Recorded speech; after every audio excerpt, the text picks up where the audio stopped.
Allô, tu as entendu ce que je viens de dire? Ah mon Dieu, désolée. Et non. Je le jure, je n'ai pas ignoré mon ami exprès. J'étais juste distraite par ce gars là-bas, Lucas. Oh, je sais, il est si beau. Ah, la meilleure partie est qu'il est célibataire. Ouais, il a rompu avec sa petite amie il y a quelques mois. Et aujourd'hui était le jour où moi, Chloé Summer, j'allais faire de Lucas Rodriguez mon petit ami. Je veux dire, son cœur doit être guéri maintenant, n'est-ce pas? Le seul cours que je partageais avec Lucas était le cours de français. Alors, c'était maintenant ou jamais. J'ai écrit une lettre d'amour et je demandais au gars derrière moi de la passer à Lucas. Mon cœur a commencé à battre de plus en plus vite, jusqu'à ce que ma professeure, Madame Roman, l'intercepte. Qui fait passer des lettres en classe? Personne, hein? Voyons voir ce qui est si important. Je ne peux pas attendre la pause. Attendez! Elle allait vraiment la lire devant toute la classe? Je l'ai regardée ouvrir lentement la lettre. Oh mon Dieu, que quelqu'un intervienne et l'arrête, s'il vous plaît. Cher Lucas, j'ai été frappée par la foudre de l'amour dès la première fois que je t'ai vu. Je ne peux m'empêcher de penser à ton joli sourire et comment je pourrais me noyer dans tes profonds yeux bleus. Je t'aime bien et je me demandais si tu m'aimais aussi. Toute la classe a éclaté de rire. Mais heureusement pour moi, Madame Roman n'a pas mentionné mon nom. Ouf! J'ai jeté un coup d'œil à Lucas et il avait l'air si embarrassé. Quel énorme échec! Alors que j'attendais le bus, je me sentais un peu déprimée par tout ça. Puis, il a commencé à pleuvoir. Super! Et pour couronner le tout, une voiture est passée et m'a éclaboussée. J'étais littéralement mouillée de la tête aux pieds. J'ai crié de colère. Vous vous moquez de moi? La voiture a soudainement fait marche arrière puis s'est arrêtée à côté de moi. J'ai retenu mon souffle lorsque la fenêtre de la voiture s'est ouverte. Hein? Lucas? Quoi? Je suis vraiment désolée. Est-ce que ça va? Oh, mon Dieu. Lucas me parlait. Ok, calme-toi Chloé. Joue la cool. Ah, je vais bien, c'était ma faute. Je n'aurais pas dû m'asseoir à la station de bus. Ouais, c'est ça. Comment être douce? Parfait. Maintenant, il va penser que je suis bizarre et s'en aller? Mais il ne l'a pas fait. Au contraire, il a souri et a dit « Monte, je te dépose chez toi. » Moi et Lucas, seuls, dans une voiture. Oh, merci l'univers! Je suis montée très contente. Oh, il y avait 2 autres personnes sur la banquette arrière. Il les a présentées comme ses amis, Marc et Alice. Oh, c'était si gentil de sa part de nous emmener en voiture. Pendant que ces 2 amis écoutaient de la musique sur la banquette arrière, j'ai pu parler à Lucas. C'est là que j'ai découvert que nous avions plus en commun que je ne l'aurais cru. Il est un grand fan de DC Comics, et ses séries préférées sont Arrow et Flash, tout comme moi. Oh, j'aurais souhaité que cette voiture n'arrive jamais chez moi. Cette nuit-là, je n'ai rien pu faire d'autre que de m'allonger dans mon lit en rêvassant à l'irréalité de cette histoire. Puis, mon téléphone a sonné. Ah, mon Dieu! Quelqu'un pouvait-il me tenir la main? Lucas m'avait envoyé un texto. Hey Chloé, encore désolée de t'avoir trompée. J'ai eu le plaisir de te parler. Est-ce que je rêvais? Je me suis pincée pour vérifier. Aïe! Non, c'était bien réel. Puis, une chose en entraînant une autre, nous avons bavardé jusqu'à tard dans la nuit. Et cela s'est répété le jour suivant. Et le jour suivant. Nous parlions pratiquement tous les soirs. Et puis, quelque chose de merveilleux est arrivé. Il m'a demandé de sortir avec lui. Oui, vous avez bien entendu. Un rencard. Ah, et la meilleure partie, il voulait regarder un film d'horreur. Tout le monde sait qu'un mec ne propose ça que pour que la fille le prenne dans ses bras quand elle a peur. Ok, Lucas, j'aime ta façon de penser. Il a choisi Conjuring 3, alors j'ai dû regarder les parties 1 et 2 en une seule nuit. C'était tellement terrifiant, mais j'étais prête à faire n'importe quoi pour Lucas. Le jour J est arrivé et j'ai passé des heures à choisir la tenue la plus mignonne. Et en arrivant au cinéma, j'ai vu que Marc et Alice étaient là aussi. Voyant mon air surpris, Lucas a dit « Oh, j'ai aussi invité Marc et Alice. Ça va être un double rencard amusant. » Est-ce qu'il vient de dire « double rencard » ? Oh, donc c'est toujours un rencard. Quel soulagement. Il ne m'avait pas dit avant que Marc et Alice étaient en couple. Ouf. Tous les jumpscares du film m'ont poussé à m'accrocher constamment au bras de Lucas. Vous pensez que j'étais heureuse de ça, n'est-ce pas? Eh bien, non, je ne l'étais pas. Parce que je n'étais pas la seule fille à tenir son bras. Alice le faisait aussi. Non, je ne plaisante pas. Allô? Son petit ami n'était-il pas assis à côté d'elle? Dieu merci, le film s'est finalement terminé. car voir Alice s'accrocher à Lucas était encore plus effrayant que le film. Après cela, Lucas a suggéré que nous allions manger un plat mexicain. J'ai accepté avec joie. Seulement, Marc et Alice ont suivi, bien sûr. Mais juste avant de commander nos boissons, Marc a reçu un appel de sa mère et a dû partir. Nous sommes donc restés tous les trois à dîner ensemble. C'était une atmosphère gênante, car Alice n'arrêtait pas de raconter toutes ces anecdotes qu'elle avait avec Lucas, tandis que j'étais assise là, désemparée et me sentant comme la 5e roue du carrosse. C'est nul, mais au moins j'aurais du temps seule avec lui sur le chemin du retour pour me rattraper, pas vrai? Mais Alice s'est accrochée à son bras et, de sa voix faussement douce, a dit « Oh, il est si tard. Lucas, tu me ramènes à la maison, n'est-ce pas ?» Lucas s'est retourné pour me regarder d'un air gêné. Je ne voulais pas faire de scène, alors j'ai dit « Ne t'inquiète pas, je peux appeler mon amie. Elle travaille juste au coin de la rue et son service va bientôt se terminer. » Ouais, c'était un gros mensonge. Quoi qu'il en soit, il a souri, puis ils sont partis, me laissant là toute seule. J'ai appelé un Uber et je suis rentrée chez moi. Cette nuit-là, je n'ai pas pu dormir. Je n'arrêtais pas de penser qu'il y avait quelque chose de louche dans leur relation. Puis, j'ai reçu un texto de Lucas. J'ai passé un bon moment aujourd'hui. Je me demandais si tu aimerais être ma petite amie. Quoi? J'ai dû me frotter les yeux et le relire. Oh, mon Dieu. Ça disait vraiment « petite amie » dans le texte. Alors, cela signifie que Lucas et Alice sont juste des amis très proches, c'est tout. J'ai souri en lui répondant oui. Donc à partir de ce moment-là, nous sommes devenus un couple officiel. C'était génial. Eh bien, sauf pour le vieux problème. Il ramenait toujours ses amis tous les jours. Vous voyez, Marc et Alice allaient dans un autre lycée à proximité.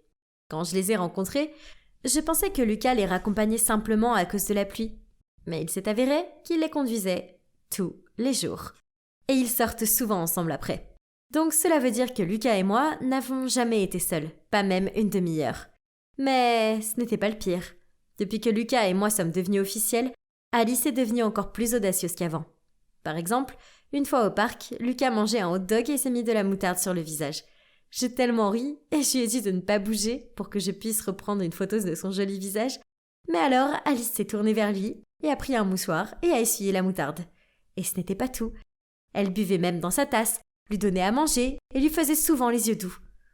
Vous devez vous demander comment elle a pu flirter de façon aussi flagrante devant Marc. Eh bien, cette fille savait vraiment comment le prendre par surprise. Parfois, elle l'embrassait sur la joue ou lui caressait les cheveux. Ah! Alors, qui aimait-elle vraiment? Marc ou Lucas? J'ai décidé de faire un test pour le savoir. Alors, je me suis blottie contre Lucas et j'ai appuyé ma tête sur son épaule. Et comme prévu, Alice m'a regardée avec des yeux jaloux.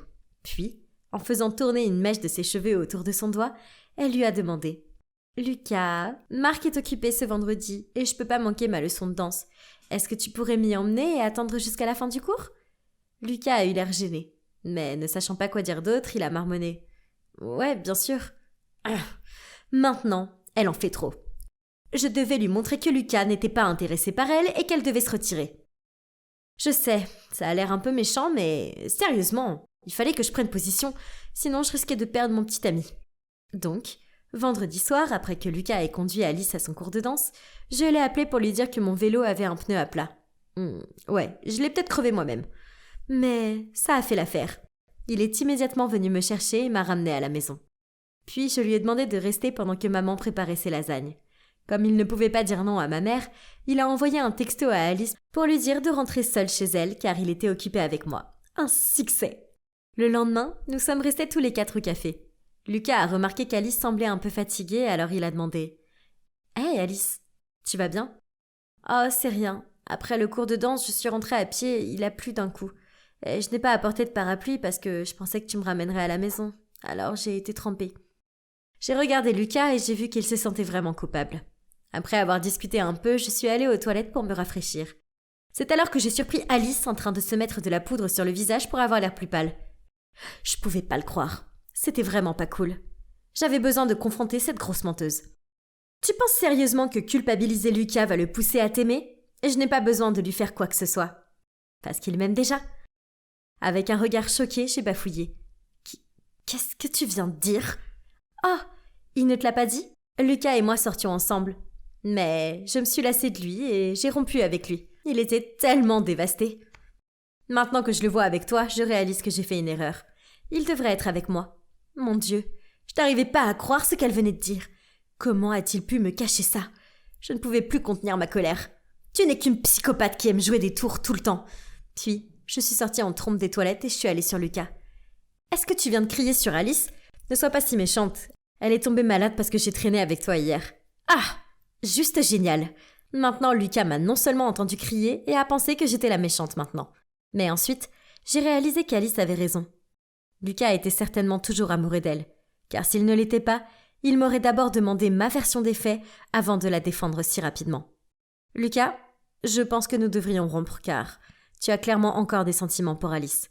Puis, sans le laisser dire quoi que ce soit, je l'ai dépassé et je suis partie. Le lendemain, j'ai décidé de me lever tôt et d'aller courir pour me vider la tête. Mais dès que j'ai ouvert la porte, j'ai vu Lucas debout. J'ai fait comme s'il était invisible et j'allais partir, mais il m'a attrapé le bras et m'a dit « S'il te plaît, Chloé, écoute-moi au moins. » Alors on s'est assis sous le porche et Lucas s'est ouvert à moi.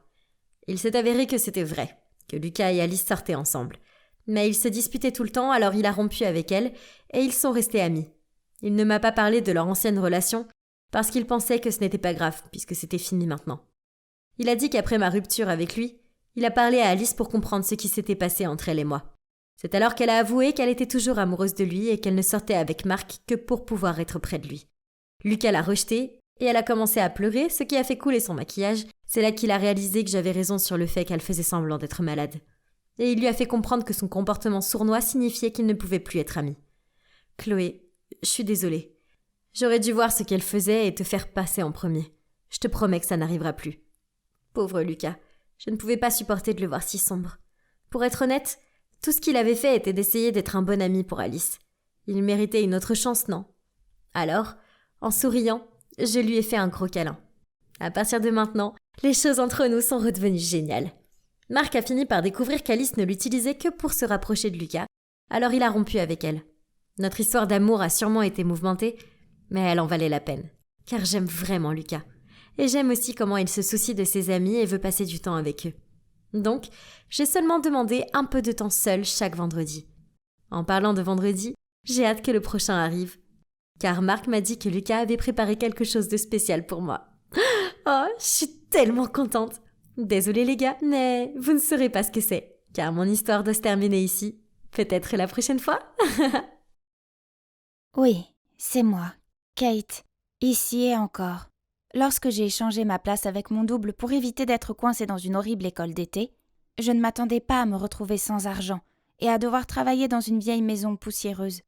Mais je suppose que ce n'était pas si mal, puisque j'ai pu rencontrer Bound.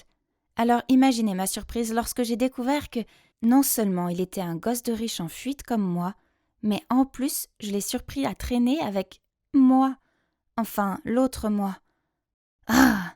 Je l'ai engagé pour faire semblant d'être moi, pas pour être avec mon homme.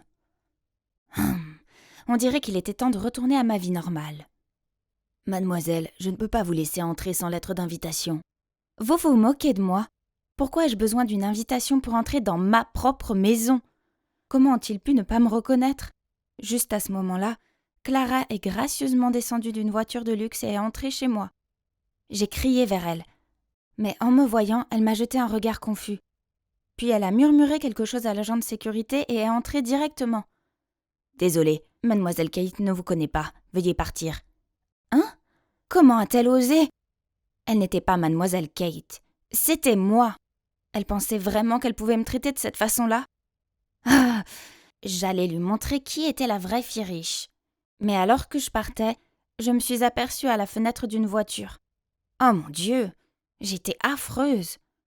Mes boucles rebondies, mon visage parfaitement maquillé et mes vêtements glamour n'existaient plus. À la place, j'avais une queue de cheval grasse, ma peau était complètement nue, et je portais de vieux vêtements usés. Pas étonnant que les agents de sécurité ne m'aient pas reconnue. Je me reconnais à peine moi-même. Eh bien, comme c'est confortable d'être de retour dans ma chambre, de me pouponner à nouveau et de reprendre ce qui m'appartient. Comment es-tu entrée ici? C'est ma chambre, tu te souviens? Je peux m'enfuir toute seule. Donc tu paries que je peux me faufiler dans ma propre chambre? Écoute, fausse-moi. La mission est terminée. Il est temps que tu partes. Quelle mission? Tu es folle? Enlève tes sales pattes de mes affaires. Wow, tu t'immerges beaucoup dans le rôle, hein? C'est bon, maintenant rends-moi ma vie. Et si je ne le fais pas? Tu n'oserais pas. Tu crois que mes parents ne me reconnaîtraient pas? Vu que je me suis fait passer pour toi pendant un mois entier sans qu'ils posent de questions, j'en doute. De plus, ils sont en voyage d'affaires d'1 mois à Dubaï. Alors, qui va t'aider maintenant? Hein? Oh mon Dieu, elle était si arrogante, indisciplinée et odieuse. Le pire, c'est qu'elle me rappelait quelqu'un. Moi. Enfin, l'ancienne moi. Pourquoi n'ai-je pas réalisé avant à quel point j'étais horrible? Ignorant le visage défiant de Clara, j'ai pris mon téléphone et j'ai appelé mes parents en face à face. Ils allaient se rendre compte que c'était moi tout de suite, n'est-ce pas? Pas du tout. Ils ont jeté un regard de confusion choqué, mais ils n'arrivaient pas à nous différencier. Alors ils nous ont dit de rester à la maison pour le moment, pendant qu'ils s'organisaient pour revenir. Ah, c'est si difficile de distinguer sa propre fille d'une plouque. Mais de toute façon, elle sera bientôt partie d'ici. Le lendemain matin, nous sommes retournés à l'école. Clara avait l'air tellement vulgaire dans sa mini-jupe. Bon sang, ce n'était pas une boîte de nuit. « Ok, tu es superbe, où l'as-tu acheté ?»« Ah, c'est ça. Mes amis seront toujours capables de me distinguer d'une imposteur. » Mais attendez. Non! Ils se dirigeaient vers Clara. Hein? Ils sont en train de la féliciter. Waouh, il y a une autre Kate ici. Mais c'est une version défectueuse, une boiteuse. Mon sentiment de panique a augmenté lorsque tous mes amis et Clara ont éclaté de rire. Les gars, vous ne me reconnaissez pas? Je suis la vraie Kate, celle que vous idolâtrez tous, celle qui lance les tendances par ici. Tout le monde m'a regardé avec perplexité, puis est retourné vers Clara. Regardez son apparence pathétique, elle essaie juste d'être une copie de moi. Après ça, Clara et ses amis sont partis. Mince. Tout ce qu'il avait fallu, c'était un été loin d'ici pour que Clara devienne comme moi. Ah, pourquoi personne ne me reconnaît? Voir Clara vivre ma vie, traîner avec mes amis me rendait folle. J'étais maintenant vue comme la version copiée de mon propre moi. Oh, il était hors de question que je perde face à ce charlatan rusé. Alors le lendemain, j'ai décidé de montrer à tout le monde à quel point j'étais charismatique. Après tout, la forme est temporaire, mais la classe est permanente. Et bientôt tout le monde réalisera qui était la vraie Kate. N'est-ce pas? J'ai attendu que Clara soit hors du chemin, puis je suis allée vers mon groupe et j'ai commencé à me rappeler certaines de nos vieilles histoires, que seule la vraie moi pouvait connaître. Quand Clara est revenue, oh mon Dieu, elle avait l'air furieuse. Un jour, alors que je venais d'entrer dans la cafétéria, j'ai vu mon groupe faire des courses à une fille ringarde pour eux. Puf, ta mère est la minable concierge de cette école, alors toi aussi tu n'es qu'une autre acolyte. Maintenant dépêche-toi et va nous chercher du ketchup. Lorsque la jeune fille est revenue, l'une d'entre elles l'a fait trébucher et son visage est tombé directement sur l'assiette de sauce. Tout le monde a éclaté de rire. Je l'ai aidée à se relever et j'ai jeté un regard noir aux filles de la clique chic. Elles avaient l'air élégantes, mais au fond, c'étaient des monstres. Mais le pire, c'est que c'est de ma faute, puisque c'était mon groupe. Je les avais pratiquement créés. Qu'y a-t-il de mal à ce que sa mère soit concierge? Ça ne veut pas dire qu'elle doit vous servir. Comme je peux le voir, toutes vos jambes et vos bras fonctionnent bien. Alors allez chercher des trucs vous-même. Ouah, regardez qui c'est. Vous croyez tous qu'elle n'est que ma réplique minable maintenant?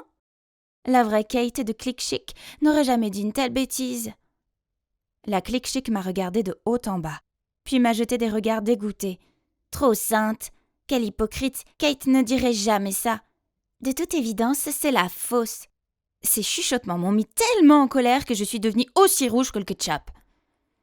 D'accord, fais semblant d'être moi tant que tu veux, mais toi et moi savons toutes les deux que je suis la vraie moi, et je suis plus meilleure que jamais. Tu ne pourras plus continuer comme ça très longtemps. Et puis, à la surprise des autres, je suis partie en trombe. Cette nuit-là, les médias sociaux ont été inondés de mes nouvelles. Pouvez-vous croire que l'on se moquait de moi parce que j'étais l'imitatrice, alors que Clara était encensée? C'est ridicule. J'ai fait défiler mes vieilles photos et j'ai regardé les milliers de j'aime et de compliments. J'avais vécu dans l'admiration de tous. Ah, peut-être que je devais redevenir l'ancienne Kate arrogante et snob, et tout serait fini, n'est-ce pas? Ah, mais je ne pouvais pas le faire. Je ne pouvais plus être cette version sans cœur et égoïste de moi-même. Alors comment pouvais-je mettre fin à ce gâchis que j'avais moi-même créé? Ah, il y avait un autre moyen. Si une seule Kate se présentait, il n'y aurait pas de faux. Oh, on dirait que ça va être une très bonne journée à l'école aujourd'hui. Mais c'est vraiment dommage que notre chère Clara ne puisse pas se joindre à nous. Tout le monde m'a accueilli chaleureusement en pensant que l'imposteur, qui a été dénoncé hier sur les médias sociaux, avait été trop gêné pour se montrer. Malgré tout, je ne pouvais plus traîner avec ces méchantes filles coincées. Le groupe Click Chic devait être dissous. Alors que j'étais plongée dans mes pensées, de nulle part, un intello m'a bloqué le passage avec un bouquet de fleurs. Il les a timidement tendus vers moi et les gens commençaient à me montrer du doigt. Les filles du groupe ont pris des photos de lui et m'ont poussé à avancer. « C'est notre Kate avec ses charmes irrésistibles !» La rédaction de quelqu'un est prête pour la semaine prochaine. Et j'ai hésité, ne sachant pas quoi dire. Je ne voulais pas accepter l'amour de quelqu'un que je n'aimais pas. Les gens ont commencé à froncer les sourcils. Puis quelques voix de doute se sont élevées. Pourquoi n'accepte-t-elle pas le bouquet comme d'habitude? Peut-être qu'elle n'est pas... Je me suis énervée. J'ai trouvé absurde cette histoire de faire semblant de flirter avec quelqu'un juste pour qu'il fasse nos devoirs. Et par-dessus tout, ce n'était pas juste pour lui. Tu n'as pas le courage de le faire, n'est-ce pas?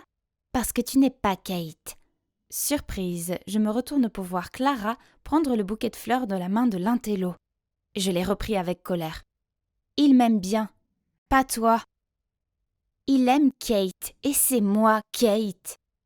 Cette Clara était si effrontée pour dire ça. Pensait-elle vraiment qu'elle pouvait être moi?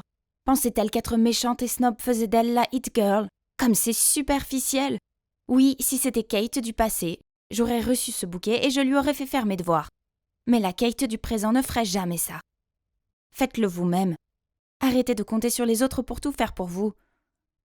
Quant à toi, Clara, laisse-moi te dire ceci. Malgré tous tes efforts, tu ne seras jamais moi. Menteur un jour, menteur toujours, espèce de contrefaçon.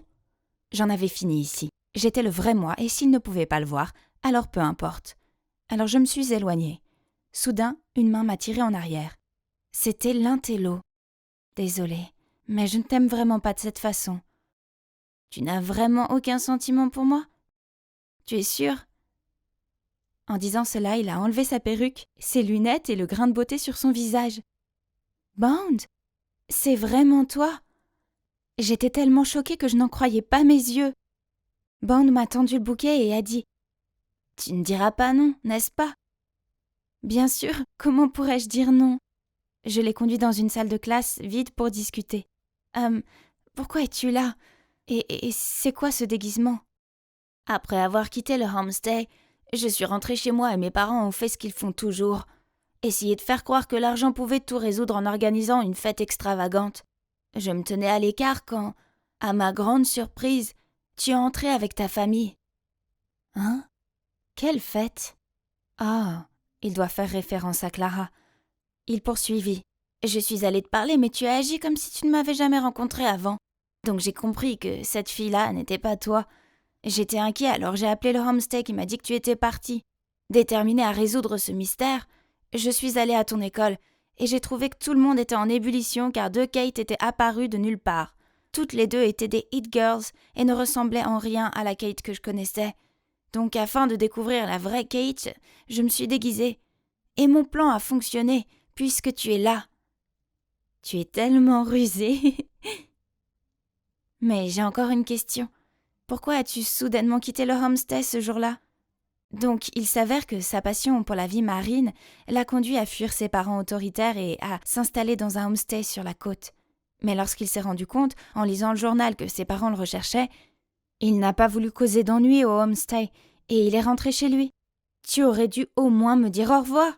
Et j'étais si abattue quand tu es partie comme ça, tu le savais? Kate, je suis vraiment désolée, je n'ai jamais voulu te contrarier. En fait, je suis fou amoureux de toi. Après ça, Bond m'a ramenée chez moi. Et devinez quoi? On dirait que mes parents sont rentrés plus tôt que prévu. Quant à la fausse Clara, elle s'était déjà enfuie avec un tas de vêtements et mon maquillage. Mais peu importe, au moins elle était finalement partie. Alors, et maintenant? Eh bien, je sors avec Bound et je suis tellement heureuse avec lui. Le week-end, je vais sur la côte et je l'aide dans ses recherches sur les animaux marins, ce qui est très amusant en fait. Et ça ne me dérange même pas d'avoir des lèvres à l'air salé. Je ne prends plus jamais mes parents pour acquis, et je ne force plus les autres étudiants à faire des courses idiotes pour moi. Et bien sûr, la clique chic n'était plus une chose courante. Tout le monde à l'école s'était habitué à la nouvelle version améliorée de moi. Évidemment, je serai toujours la hit girl qui lance les tendances, mais seulement les plus... Oh Dieu! Ne puis-je en sauver un de la vague impitoyable? Tout ce que nous voyons ou paraissons n'est-il qu'un rêve dans un rêve? Selon le poète, ce monde et toute vie existante est une sorte d'illusion, car la réalité n'existe pas. Les philosophes l'ont appelé argument du rêve et hypothèse du rêve. Waouh! Quelle leçon intéressante! D'ailleurs, regardez comme il y a un rayon de soleil qui passe à travers les rideaux. C'est tellement joli! Ce genre de temps vous met effectivement dans une humeur si rêveuse, hein? Oui, c'est vrai. Mais rappelez-vous, il n'y a pas de rose sans épines. Ce soleil peut sembler glorieux, mais il va abîmer tes yeux. Oui, je sais. Les servantes me disent toujours que le soleil est l'ennemi pour moi, pour mes beaux yeux bleus sensibles. En le regardant une fois, je ne pourrai plus jamais rien voir. C'est pourquoi je n'ai jamais été autorisée à quitter ce château. Mes servantes sont toutes identiques avec ces masques, n'est-ce pas? Quand j'étais enfant, bien sûr, j'ai un jour été curieuse et j'en ai arraché un. En guise de punition, j'ai été privée de dessert pendant toute une semaine. Et pire encore, cela n'en valait pas la peine, car le visage de la servante était extrêmement ordinaire. Les masques sont bien plus beaux. Quoi qu'il en soit, je suppose que tout ce qui compte, c'est qu'ils prennent grand soin de moi. Chaque jour, elle m'apporte de la nourriture, de l'eau et de nouveaux vêtements. Je dégustais ma soupe aux poireaux et aux pommes de terre quand j'ai entendu un cri. « Laissez-moi sortir !» Curieuse, je suis allée me cacher dans un coin et j'ai vu 2 servantes qui essayaient d'enfermer la fille qui criait dans une pièce. Je n'ai jamais vu cette fille dans ce château auparavant. Je me demande si elle vient du monde extérieur. La pauvre! On dirait qu'elle ne peut pas se contrôler. Le monde extérieur est effrayant, il l'a peut-être rendue folle. C'est beaucoup plus sûr ici au château. Je peux jouer toute la journée, peindre, tricoter et lire. Comme c'est paisible. Mais je n'arrête pas de penser à cette pauvre fille. Je me demande ce qui va lui arriver. Les cris ne s'arrêtaient pas, et ma curiosité a pris le dessus alors. Je me suis faufilée dans la chambre de la fille. Chut! Arrête de crier. Personne ne t'écoute. Hein? Qui es-tu? Ah, je m'appelle Maîtresse. Comment tu t'appelles? Maîtresse n'est pas un nom. Es-tu stupide? C'est juste un nom.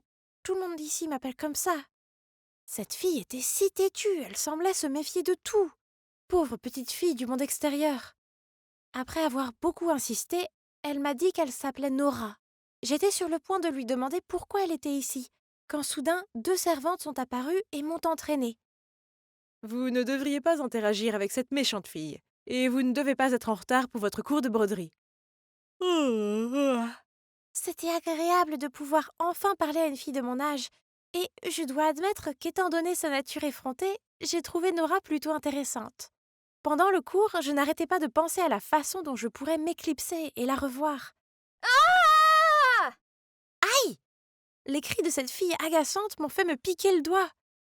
J'ai couru pour aller la voir, mais les servantes m'ont immédiatement bloqué le passage. Peut-être que je pourrais lui faire entendre raison. Croyez-moi, la dernière fois que je lui ai parlé, elle était tout à fait normale. Les servantes désespérées ont échangé des regards, puis m'ont laissé entrer. Comme prévu, quand je me suis approchée de Nora, elle a arrêté de crier. « Hey! C'est Ariana, mon vrai nom. » Crier ne marche jamais ici. Fais semblant d'écouter ce que je dis, et je t'aiderai à t'en sortir. Les servantes ont été assez surprises de voir que Nora s'est immédiatement calmée et a montré des signes de respect des consignes. Elles nous ont donc laissés et sont parties. Nous avons commencé à bavarder et, depuis ce jour, les servantes me laissent voir Nora tous les jours. Elle m'a raconté qu'avant de mourir, sa mère lui avait donné une adresse pour trouver son père biologique, qu'elle n'avait jamais rencontré auparavant. La grand-mère de Nora l'a aidée à organiser un rendez-vous avec lui et l'a emmenée au point de rencontre. Elle était si nerveuse, mais heureuse en même temps de rencontrer enfin son père. Et au début, il était aussi gentil et charmant qu'elle l'avait imaginé. Mais ensuite, de façon inattendue, juste après avoir dit au revoir à sa grand-mère, il a amené Nora ici et a laissé ces personnes masquées l'enfermer. Mais tu as de la chance d'être ici, c'est un endroit sûr. Non, ça ne l'est pas. C'est juste ce qu'ils veulent te faire croire. Puis Nora m'a parlé du monde extérieur, de ses amis, de l'école, des centres commerciaux. Tous les jours, elle me dessinait même des tableaux du monde extérieur, de beaux souvenirs avec sa famille, sa maman qui est décédée, et aussi son papa, même si elle ne l'a rencontré qu'une fois. La famille, qu'est-ce que c'est que ça? Tout ce que je connaissais, c'était les servantes sans visage. Le lendemain, alors que je visitais Nora, elle m'a soudainement dit « Sœur, nous devons sortir d'ici. » Qu'est-ce que tu veux dire? Ici, c'est ma maison. Non, ça ne l'est pas. C'est une prison. Qui peut bien rester à l'intérieur pendant 14 ans, hein? C'est à cause de mes yeux. Je vais devenir aveugle si je sors. Mes servantes ne veulent que le meilleur pour moi. C'est pourquoi elles me gardent ici. Tu es folle? Tu t'es fait avoir. Réfléchis-y. Sais-tu qui t'a donné naissance? Et pourquoi cette personne t'a laissé avec ces gens, ou est-ce que ces gens sont ceux qui t'ont enlevé à ta mère? Tu ne veux pas savoir la vérité? C'était ma maison, n'est-ce pas? Mais en pensant à ce que Nora venait de dire, ainsi qu'au monde extérieur dont elle me parlait tous les jours, je suppose qu'il serait intéressant de le découvrir par moi-même. Je devais juste faire de mon mieux pour protéger mes yeux. Je me suis donc faufilée dans la chambre de la gouvernante et j'ai volé la clé de la porte d'entrée. En approchant du hall principal menant à la porte, nous avons vu une femme masquée se tenir à côté d'un homme. Dans ses bras se trouvait une jeune fille profondément endormie. Hein? C'est mon papa! Quoi? Il est venu te chercher ou quoi? Tu ne vois pas qu'ils sont tous dans le même bateau? Et c'est elle la meneuse! Je les ai observés de plus près et j'ai repéré les cheveux argentés et la robe luxueuse de la femme masquée. Ce n'est pas mon testeur. Elle vit dans la grande suite et me rend visite chaque semaine pour évaluer mes études et mon étiquette. Maman, comment vas-tu gérer ce cas? Laisse-la dans la chambre vide au bout du couloir. Quant à Nora, je pense qu'elle s'installera correctement dans une semaine ou deux, puis nous pourrons commencer ses leçons d'étiquette et de culture. Quelle Nora? Ah, je me souviens. D'ailleurs, tu devrais te restreindre un peu. Ariana, Nora et maintenant 7 enfants. Ne laisse pas la liste de tes enfants illégitimes être aussi longue que ton bras. Alors, tu peux les jeter quelque part. Pourquoi t'embêter à les élever? Ce sont mes petites filles, après tout. Elles ne peuvent pas finir comme ces rats des rues, et qui sait, elles peuvent devenir utiles. Mais il faut que ce soit le dernier. Laura ne doit pas savoir ce que nous faisons. Cela ruinerait le nom de notre famille aisée. Tu comprends? Je sais, mais ne crains rien, car ma femme est gentille et stupide. Grâce à ton geste intelligent, elle est complètement ignorante de ses affaires. Donc, nous étions les enfants illégitimes de cet homme sans cœur? Et à cause de sa tromperie, il nous forçait à vivre dans l'obscurité? Je ne veux plus être enfermée et qu'on me mente. Nous devons nous échapper. À partir de ce moment-là, Nora a continué à se comporter comme un ange, ce qui nous a permis d'étudier ensemble. Et aujourd'hui, c'est le jour J. Ariana a une convulsion. Nous devons l'emmener à l'hôpital le plus vite possible. Mais les servantes ont appelé le docteur pour qu'il vienne ici à la place. Oh non, le plan était de s'échapper quand on serait dehors. Si le docteur venait ici, il découvrirait que mes rougeurs étaient peintes et notre plan serait dévoilé. Ok, plan B. J'étais toujours allongée sur le lit à jouer le rôle d'un patient, pendant que Nora verrouillait la porte de la chambre et allait à la salle de bain en criant « À l'aide! Il y a une araignée géante ici !» Comme prévu, le médecin est allé vérifier, puis Nora l'a immédiatement enfermée. Puis nous avons vite sorti de sous le lit la ficelle nouée faite avec les tissus du cours de broderie, et nous nous sommes échappés par la fenêtre. Ah! Je me suis pris la tête entre les mains dès que j'ai atterri. Je ne m'attendais pas à ce qu'il y ait autant de lumière dehors. Ça me brûle les yeux, Nora. Quoi? On n'a pas le temps pour tes hystéries. Tu seras terminée si tu es coincée ici de toute façon. Ouvre les yeux et cours. Dépêche-toi. Mais j'ai peur. Hein? Il ne s'est rien passé. Mes yeux semblaient bien aller. Mais je n'ai pas eu le temps de me réjouir car j'ai aperçu, oh mon Dieu, 2 servantes qui me poursuivaient. Nora a tiré ma main et a couru vers le jardin. Heureusement, nous étions déjà hors de leur vue quand... Ouf! Ouf! Un énorme chien est apparu de nulle part et nous a grogné dessus. Je me suis accroupie dans un buisson quand Nora a fait signe au chien de s'approcher, puis l'a caressé. Waouh! Magique! Le chien est soudainement devenu inhabituellement obéissant et nous a conduits à un endroit secret, un passage de la taille d'un chien. J'ai hésité, mais voyant que les servantes nous rattrapaient, je me suis précipitée à contre-cœur. Je n'arrive pas à croire que je mette mon destin entre les mains de cette fille insouciante. Elle a dit que nous devions aller tout de suite chez sa grand-mère pour avoir de l'aide. Qu'est-ce que c'est que ces choses qui font des allers-retours sur la route? Pourquoi font-elles ce bruit si fort et gênant? Et pourquoi Nora agite-t-elle ses bras dans tous les sens? Voulait-elle qu'il s'arrête? Dommage que personne ne l'ait fait car elle n'est pas une princesse. Nous avons continué à marcher jusqu'à ce que nous voyions quelque chose que Nora a appelé un camion. Elle s'est précipitée et m'a aidée à monter à l'arrière du camion. Oh! Il était plein de bananes. Je m'en suis rempli la bouche pour éviter de mourir de faim, tandis que le paysage continuait à changer. Ce truc s'est arrêté et nous sommes immédiatement descendus avant de se faire prendre. Je la tenais serrée, effrayée par tous les gens qui nous entouraient. Ils n'arrêtaient pas de me fixer. Et quel genre de style était-ce? Ils avaient tous l'air très bizarres. Peut-être n'étaient-ils que des roturiers. Nous avons ensuite utilisé notre pouvoir pour demander à un homme de nous emmener chez la grand-mère de Nora. Oh, c'était épuisant. Waouh! L'extérieur est vraiment magnifique. Il brille avec toutes ces lumières et il y a des expositions de tout ce qui existe dans le monde comme de la nourriture, des jouets, des fleurs et même des créatures. Oui, tout. Mais le plus important, c'est que mes yeux n'ont pas souffert en regardant ces choses brillantes. Pas du tout.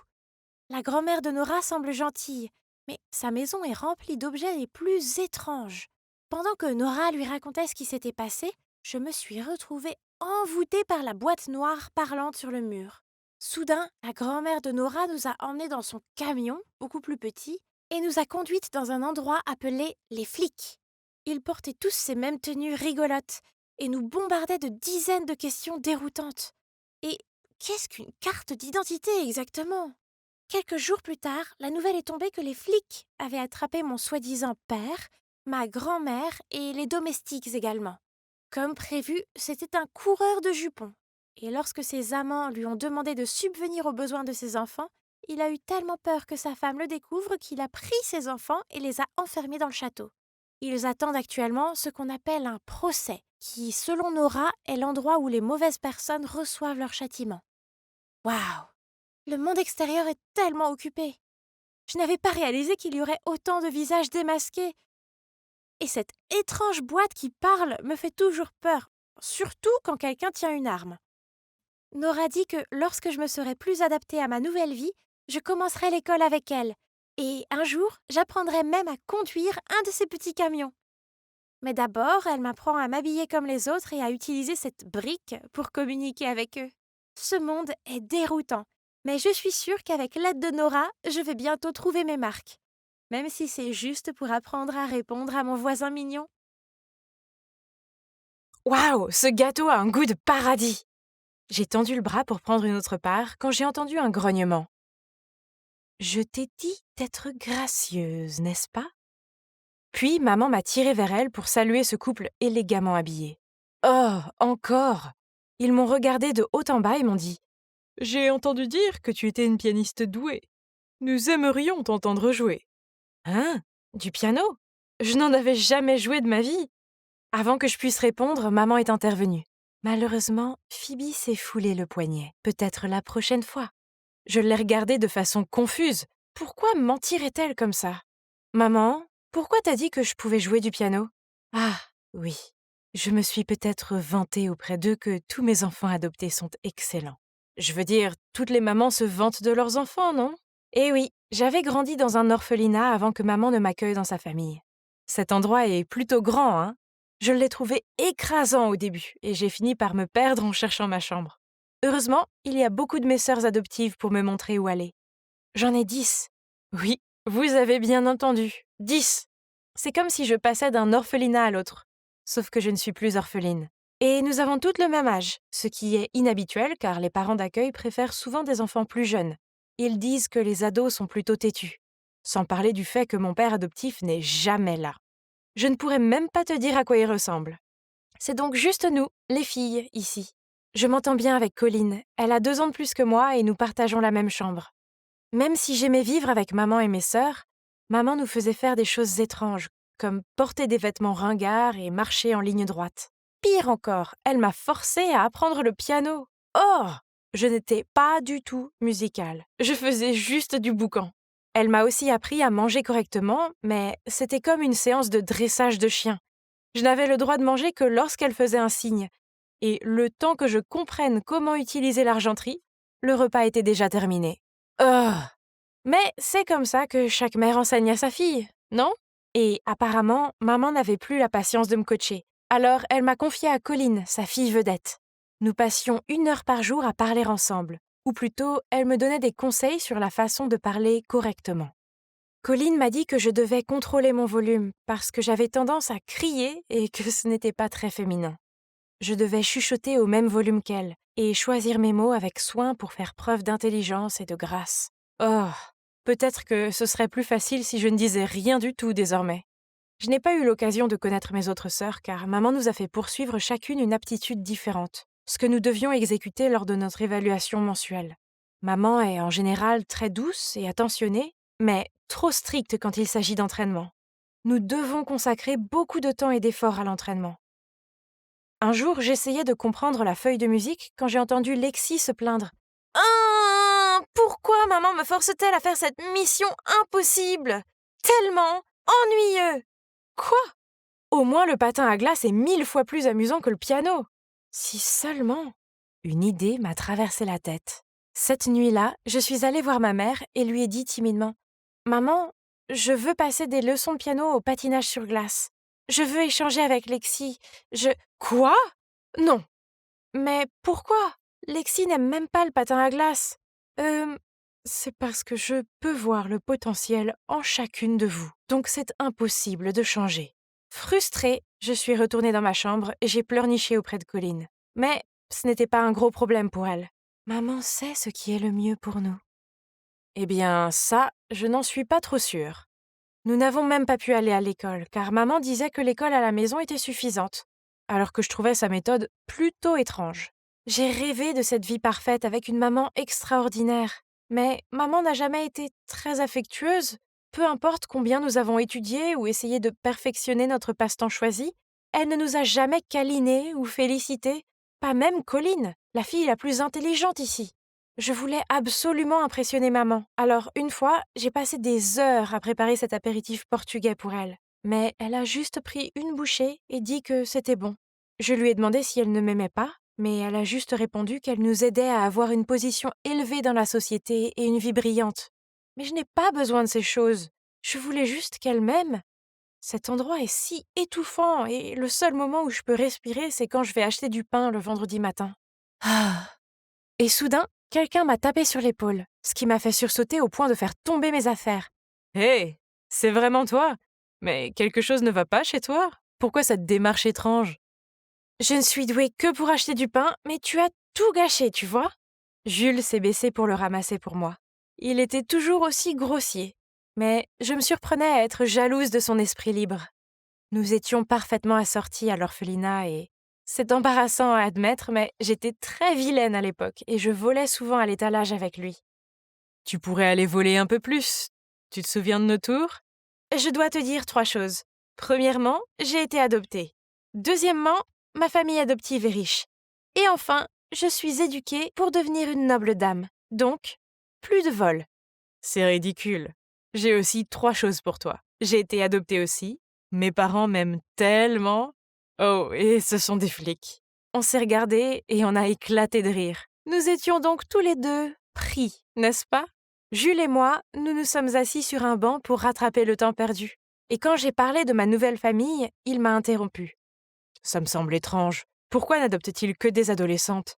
Et à quoi servent ces leçons et ces évaluations mensuelles? Puis, Jules a insisté sur le fait qu'il allait enquêter sur ma famille adoptive. C'est idiot. Mais c'est quand même amusant de retrouver un ami. Et nous avons convenu de nous voir tous les vendredis. Et voici ma première évaluation. Bien sûr, je ne pouvais même pas jouer une simple mélodie, donc j'ai dû étudier 3 heures de plus chaque jour. Mes sœurs ont encore plus souffert. Karine était obligée de s'abstenir de manger car elle pesait 2 kilos de plus que la norme. En revanche, Willy a dû manger sans arrêt la nuit pour prendre 5 kilos de plus. Si c'est à ce point, ça ne doit pas être simplement pour satisfaire la vantardise désinvolte d'une mère, n'est-ce pas? Le vendredi suivant, j'ai parlé à Jules de l'évaluation de la semaine dernière. Il a déclaré qu'il y avait un problème avec ma famille. Je ne pense pas, Jules, maman veut juste le meilleur pour nous. Écoute, Phoebe, je pense qu'elle fait exprès de vous former. Chacune de vous doit être bonne dans un certain domaine, comme les commandes de course. Les commandes? Ne va pas trop loin. Tu connais le bœuf de Kobe? On fait écouter de la musique aux vaches, on leur donne de la bière à boire et on les masse, mais à la fin, tu sais quel est le résultat. Oh non, c'est ce que c'est? Maman disait qu'elle nous donnerait le meilleur tant qu'on travaillait dur. Est-ce que nous étions testés et estampillés comme ces vaches?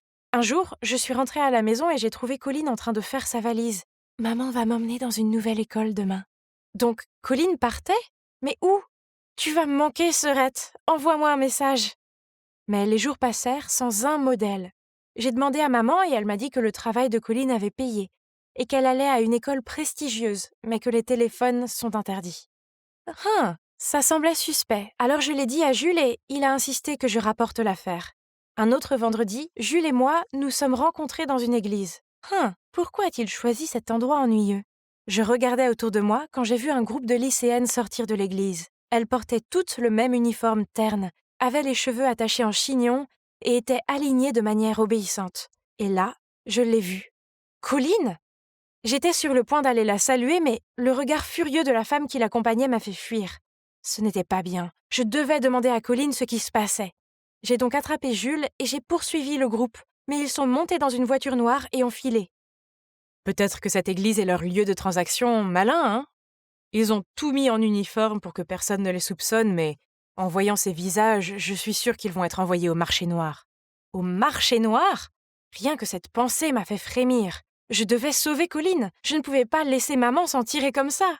Cette nuit-là, je suis descendue sur la pointe des pieds pour écouter aux portes. Ok, je vais la livrer ce week-end. Correct. Elle mesure 1,70 m. Le patin à glace, la cuisine et la peinture, bien sûr. Je l'ai formée comme il faut. Tu ne seras pas déçu. Donc, l'affaire se passe comme prévu, ok? On se voit dimanche. C'est ça. La prochaine livraison était Lexi. J'ai vérifié et l'ai vue emballer ses affaires, un rayon de bonheur innocent sur son visage. J'ai envoyé un message à Jules qui m'a répondu « Attends calmement à la maison, n'agis pas sans réfléchir, je vais trouver une solution. » Cette nuit-là, je n'ai pas pu fermer l'œil. J'étais terrifiée que quelque chose de terrible arrive à Lexi.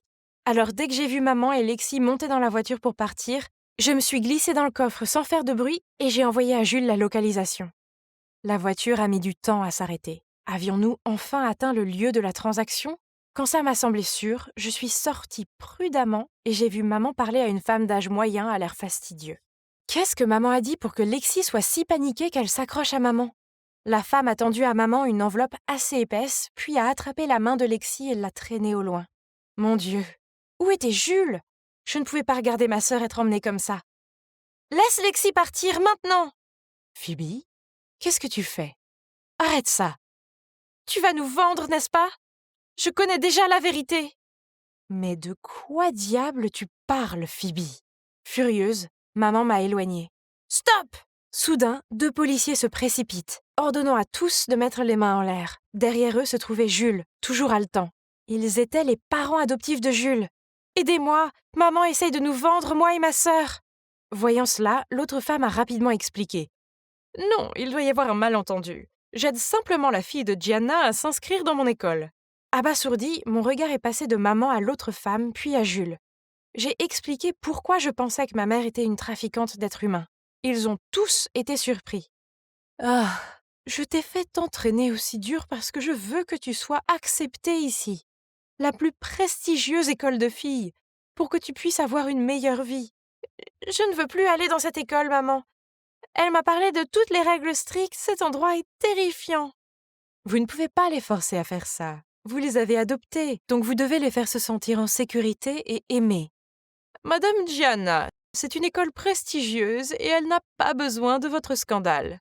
Vous m'avez fait croire que vos filles étaient naturellement douées, ce qui s'avère maintenant être un mensonge.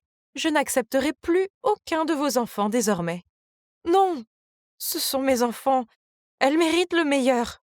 Elle a supplié la directrice de revenir sur sa décision, mais elle a secoué la tête. Soudain, ma mère a crié « Pourquoi ? Je veux juste qu'ils ne souffrent pas comme moi. Alors qu'est-ce qui ne va pas avec ça ?» Puis maman a fondu en larmes. Il s'avère que dans le passé, maman était amoureuse d'un politicien. Mais il a décidé qu'il ferait avancer sa carrière en choisissant d'épouser une diplômée de 7 prestigieuses écoles. Maman l'aimait tellement qu'elle a continué à être sa maîtresse. Mais même s'il subvenait à tous ses besoins, maman a toujours eu l'impression d'être inférieure à sa femme officielle, surtout lorsqu'il se vantait de sa femme intelligente et de ses filles talentueuses. Puis, lorsqu'elle a voulu fonder sa propre famille, il ne l'a pas autorisée. Enfin, elle a décidé d'adopter des filles et de les former afin qu'elles puissent entrer dans cette école, quel que soit leur milieu. C'est donc la raison pour laquelle elle nous a fait ça. Je dois admettre que j'ai eu un peu de peine pour elle. Tout cela n'était que pour apaiser la douleur de son passé. Mais, maman, nous ne voulons pas aller dans cette école prétentieuse. Nous voulons juste que tu nous aimes et que tu nous protèges. Je suis désolée, j'avais tort. J'essayais seulement d'aider. Je suis désolée, tout est de ma faute. Puis elle m'a prise dans ses bras. Donc, au final, mes sœurs et moi avons enfin une famille vraiment heureuse. Maman ne nous fait plus faire de tâches stupides, elle nous laisse poursuivre nos propres rêves et passions. Nous allons toutes dans une école publique et vivons notre vie normale. C'est merveilleux d'avoir une mère formidable, des sœurs incroyables et mon meilleur ami Jules à mes côtés. C'est presque la ligne d'arrivée. Juste un peu plus. Allez, Bolt, on peut le faire. Oui, on l'a fait encore une fois. Donc, comme vous pouvez le voir, je suis la gagnante, Mathilda, avec mon cheval l'héroïque Bolt. C'est déjà notre 3e victoire consécutive. Wouhou! Ce n'est peut-être qu'une petite course locale avec un prix modeste, mais cela va quand même soutenir la ferme de mes grands-parents. Il est maintenant temps pour lui de se reposer. Bon garçon, Bolt, tu t'es bien débrouillé là-bas. Un étalon de 16 mains en bonne santé, au pelage brillant et au tempérament bien élevé. Bon sang, les maquignons me suivent même à la maison. J'ai pris une poignée de foin, je me suis retournée et je l'ai jeté sur lui. Va-t'en, je ne veux pas ton argent sale. Bolt n'est pas à vendre. À ce moment-là, mon grand-père est apparu. Mathilda, ce n'est pas la façon de parler à notre invité d'honneur. Je m'excuse pour le comportement de ma petite fille. C'est parfois un feu follet, les ados, vous savez. Quoi qu'il en soit, c'est l'heure du dîner. Joignez-vous à nous pour un repas fait maison, par ici. Hein? Un invité d'honneur? Qui pourrait-il être? Oh mon Dieu, il s'avère que l'homme n'était autre que Monsieur Allen, le président d'Alsteller Incorp, le sponsor annuel de la ferme de ma famille. J'ai rougi et me suis excusée d'avoir été si impolie avec lui. Pas de problème, mon enfant, j'aime ton esprit. J'ai pensé que ce serait une bonne idée de visiter la ferme que je parraine, et je suis tombée sur le tournoi de course. Oh là là, tu sais vraiment courir, n'est-ce pas, ma fille? Pas facile à tenir sur une piste humide à cette vitesse. Nous avons des réserves sur le fait qu'elle saute l'école et participe à des courses aussi dangereuses, mais Mathilda insiste sur le fait qu'elle faisait partie de la famille et qu'il est de sa responsabilité de nous aider, nous, ses seuls proches restants. Monsieur Allen m'a jeté un regard pensif, puis a dit « Que penses-tu de cela? Le parrainage annuel de la ferme de tes grands-parents reste le même, et en plus, tu peux emménager avec moi et avoir une éducation correcte. » L'ai-je bien entendu? J'ai haleté. Mais qui va prendre soin de mes grands-parents? Chérie, nous avons toujours notre santé. On peut très bien diriger cet endroit. C'est vrai, Mathie. Saisis ta chance. Des opportunités comme celle-ci ne se présentent pas deux fois. Mais qu'en est-il de Bolt? Je ne peux pas y aller sans lui. Amène-le. J'ai une petite ferme de chevaux où il pourra rester. Tu pourras donner un coup de main aux écuries, comme un paiement pour tes frais de scolarité, d'accord? Eh bien, je suppose que c'est réglé alors. Yay! Une semaine plus tard, Monsieur Allen a envoyé son chauffeur me chercher, et le nouveau chapitre de ma vie a commencé à partir de là. Attendez! Oh mon Dieu, ce n'est pas possible! Monsieur Allen a dit que c'était un petit élevage de chevaux, mais cet endroit, c'est énorme! Dès que je suis sortie de la voiture, une fille de mon âge s'est précipitée pour me prendre dans ses bras. Mathilda, tu es enfin arrivée! Je suis ta nouvelle sœur, Judy! Je l'ai saluée en retour avec le plus grand des sourires. Elle semblait si gentille. Elle m'a conduit jusqu'au porche d'entrée où Monsieur Allen et une femme m'attendaient. Ce doit être ma nouvelle maman, mais pourquoi me regardait-elle d'une façon si étrange? Avant même que je puisse me présenter, elle s'est retournée et est entrée dans la maison. Peut-être qu'elle ne se sentait pas très bien?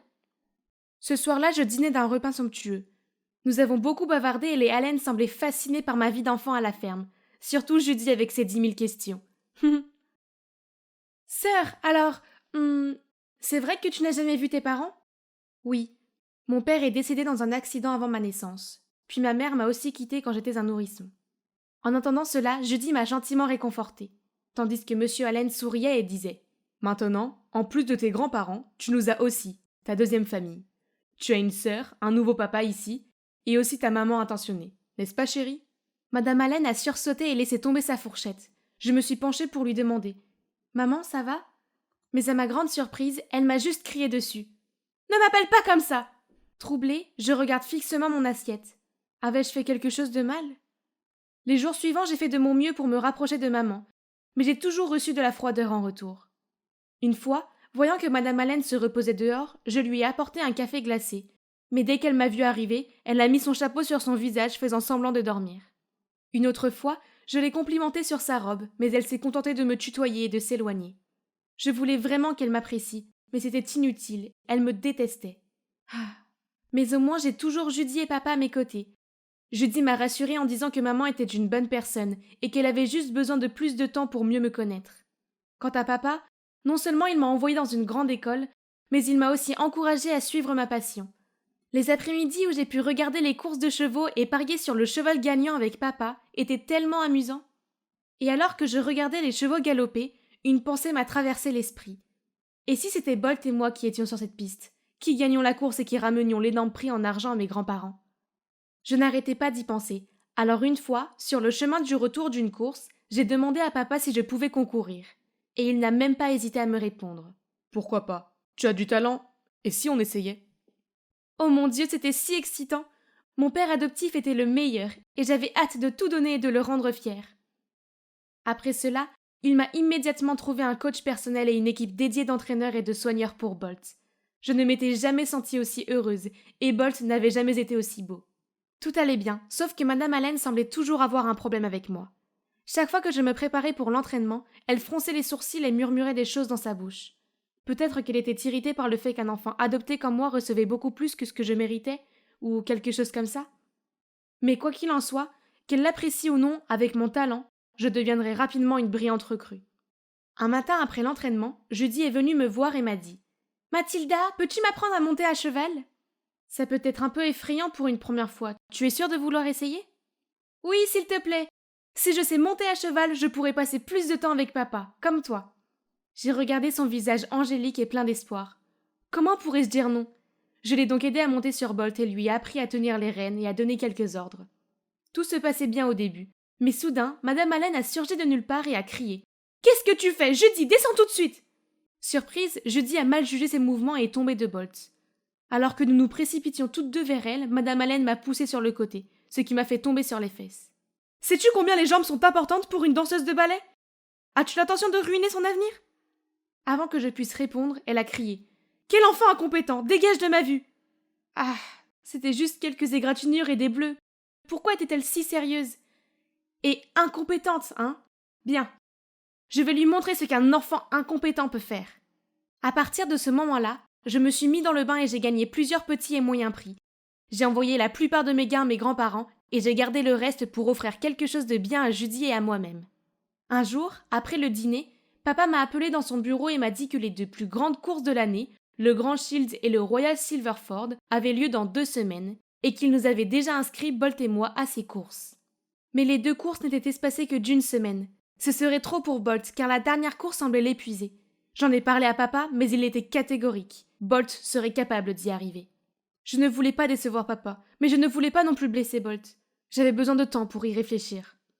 En quittant la pièce, j'ai fait un saut pétrifié. Là, devant moi, se trouvait une Madame Allen au visage de pierre. Elle m'a attrapé le bras et m'a traîné dans une autre pièce. « Tu ne peux pas participer aux courses. Elles sont différentes de tes épreuves habituelles d'amateur.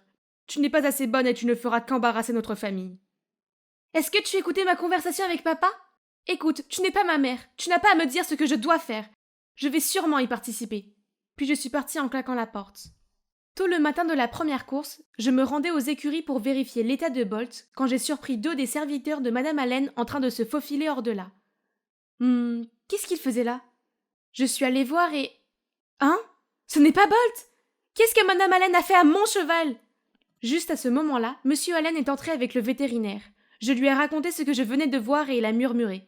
Cette femme ose se mettre en travers de mon chemin, hein. Je vais m'assurer qu'elle paye pour ça cette fois. Puis il s'est tourné vers moi et a dit « Laisse-moi faire, je vais trouver Bolt. Va te reposer et te préparer pour la course. » Je ne l'avais jamais vu aussi sévère, alors j'ai simplement hoché la tête en signe d'inquiétude. Malgré tout le drame, j'ai quand même réussi à ramener le titre de champion des grands boucliers. C'est incroyable, non? Cependant, je n'ai pas pu profiter pleinement de cette victoire, car une chose me trottait dans la tête. Madame Allen a été absente ces 4 derniers jours. Se pourrait-il que papa lui ait fait quelque chose? Hé, Judy, Madame Allen a dit qu'elle allait quelque part? Papa m'a dit que maman était très stressée ces derniers temps. Alors il s'est arrangé pour qu'elle aille se reposer dans la villa de Tante Anna. Oh, il semble que ce que papa a dit à ce moment-là était juste l'expression de sa colère. Ah, au moins, j'avais une chose de moins à penser. Vous voyez, ma principale préoccupation en ce moment est Bolt, car sa santé s'est clairement détériorée depuis la course précédente. Le vétérinaire dit qu'il va bien, mais à cause de la forte respiration de Bolt, je sais que quelque chose ne va pas. Une semaine a passé, et le jour du second tournoi est enfin arrivé. Alors que le vétérinaire examinait Bolt avant la course, papa m'a soudainement tiré dehors. « Nous devons gagner le match d'aujourd'hui. J'attends beaucoup de toi. » J'avais un mauvais pressentiment à ce sujet, mais je lui ai quand même assuré que je ferais de mon mieux. La course est sur le point de commencer. Tout est en ordre. Je suis prête. Mais attendez, pourquoi Judy a-t-elle l'air si agitée? Matty, maman n'était pas en voyage. Le débarras. Papa l'y a enfermée parce qu'elle a découvert ce qu'il faisait. Il dopait Bolt. De quoi parle-t-elle? Serait-ce le vétérinaire qui est venu plus tôt? Dopait-il Bolt alors? Mais non, s'il y a quelqu'un qui veut faire du mal à moi et à Bolt, c'est Madame Allen, pas papa. Écoute, maman n'a échangé Bolt l'autre fois que pour te protéger. Avant que je puisse comprendre ce qui s'est passé, j'ai vu un homme costaud couvrir la bouche de Judy et l'éloigner. Puis une voix a murmuré dans mon oreille. Il ne reste qu'un jeu. Tais-toi et fais-le correctement. Si tu perds, je peux rendre les choses très inconfortables pour toi et pour tes grands-parents. Compris? Monte sur le cheval. Un frisson me parcourait le dos. J'avais l'impression que j'allais vomir. Comment l'homme gentil et intentionné que j'appelais papa pouvait-il être un tel imposteur? Le signal du match a retenti. Ah, que devais-je faire? Je ne pouvais pas laisser ce méchant homme avoir ce qu'il voulait. Donc j'ai fermé les yeux et je suis restée en place. À quoi penses-tu jouer? Cours, cours maintenant! Monsieur Allen est devenu fou et s'est précipité vers moi. Mais juste à ce moment-là, l'organisateur est apparu et m'a demandé d'emmener Bolt pour un contrôle de santé.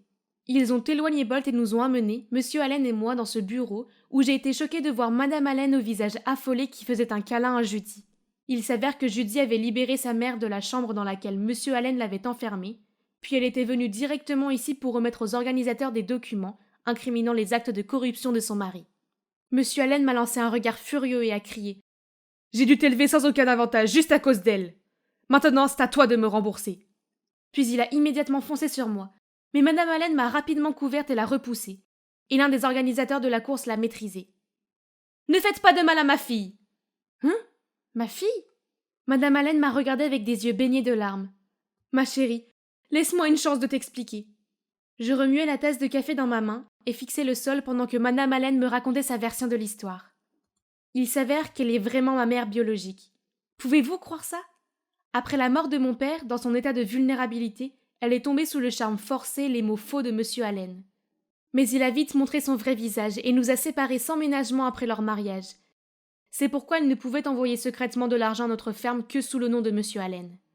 Maman m'a aussi reconnue dès le début, mais elle n'a rien dit car elle savait que Monsieur Allen m'avait adopté juste pour avoir Bolt, un cheval qui pourrait l'aider à gagner des paris douteux. Si je connaissais la vérité et me rebellais contre lui, il me ferait du mal. Je suis tellement désolée pour toutes ces années. Surtout ces derniers mois, j'ai eu beaucoup de mal à traiter ma fille si mal. Mais c'était le seul moyen de t'éloigner de lui, de cette maison pourrie.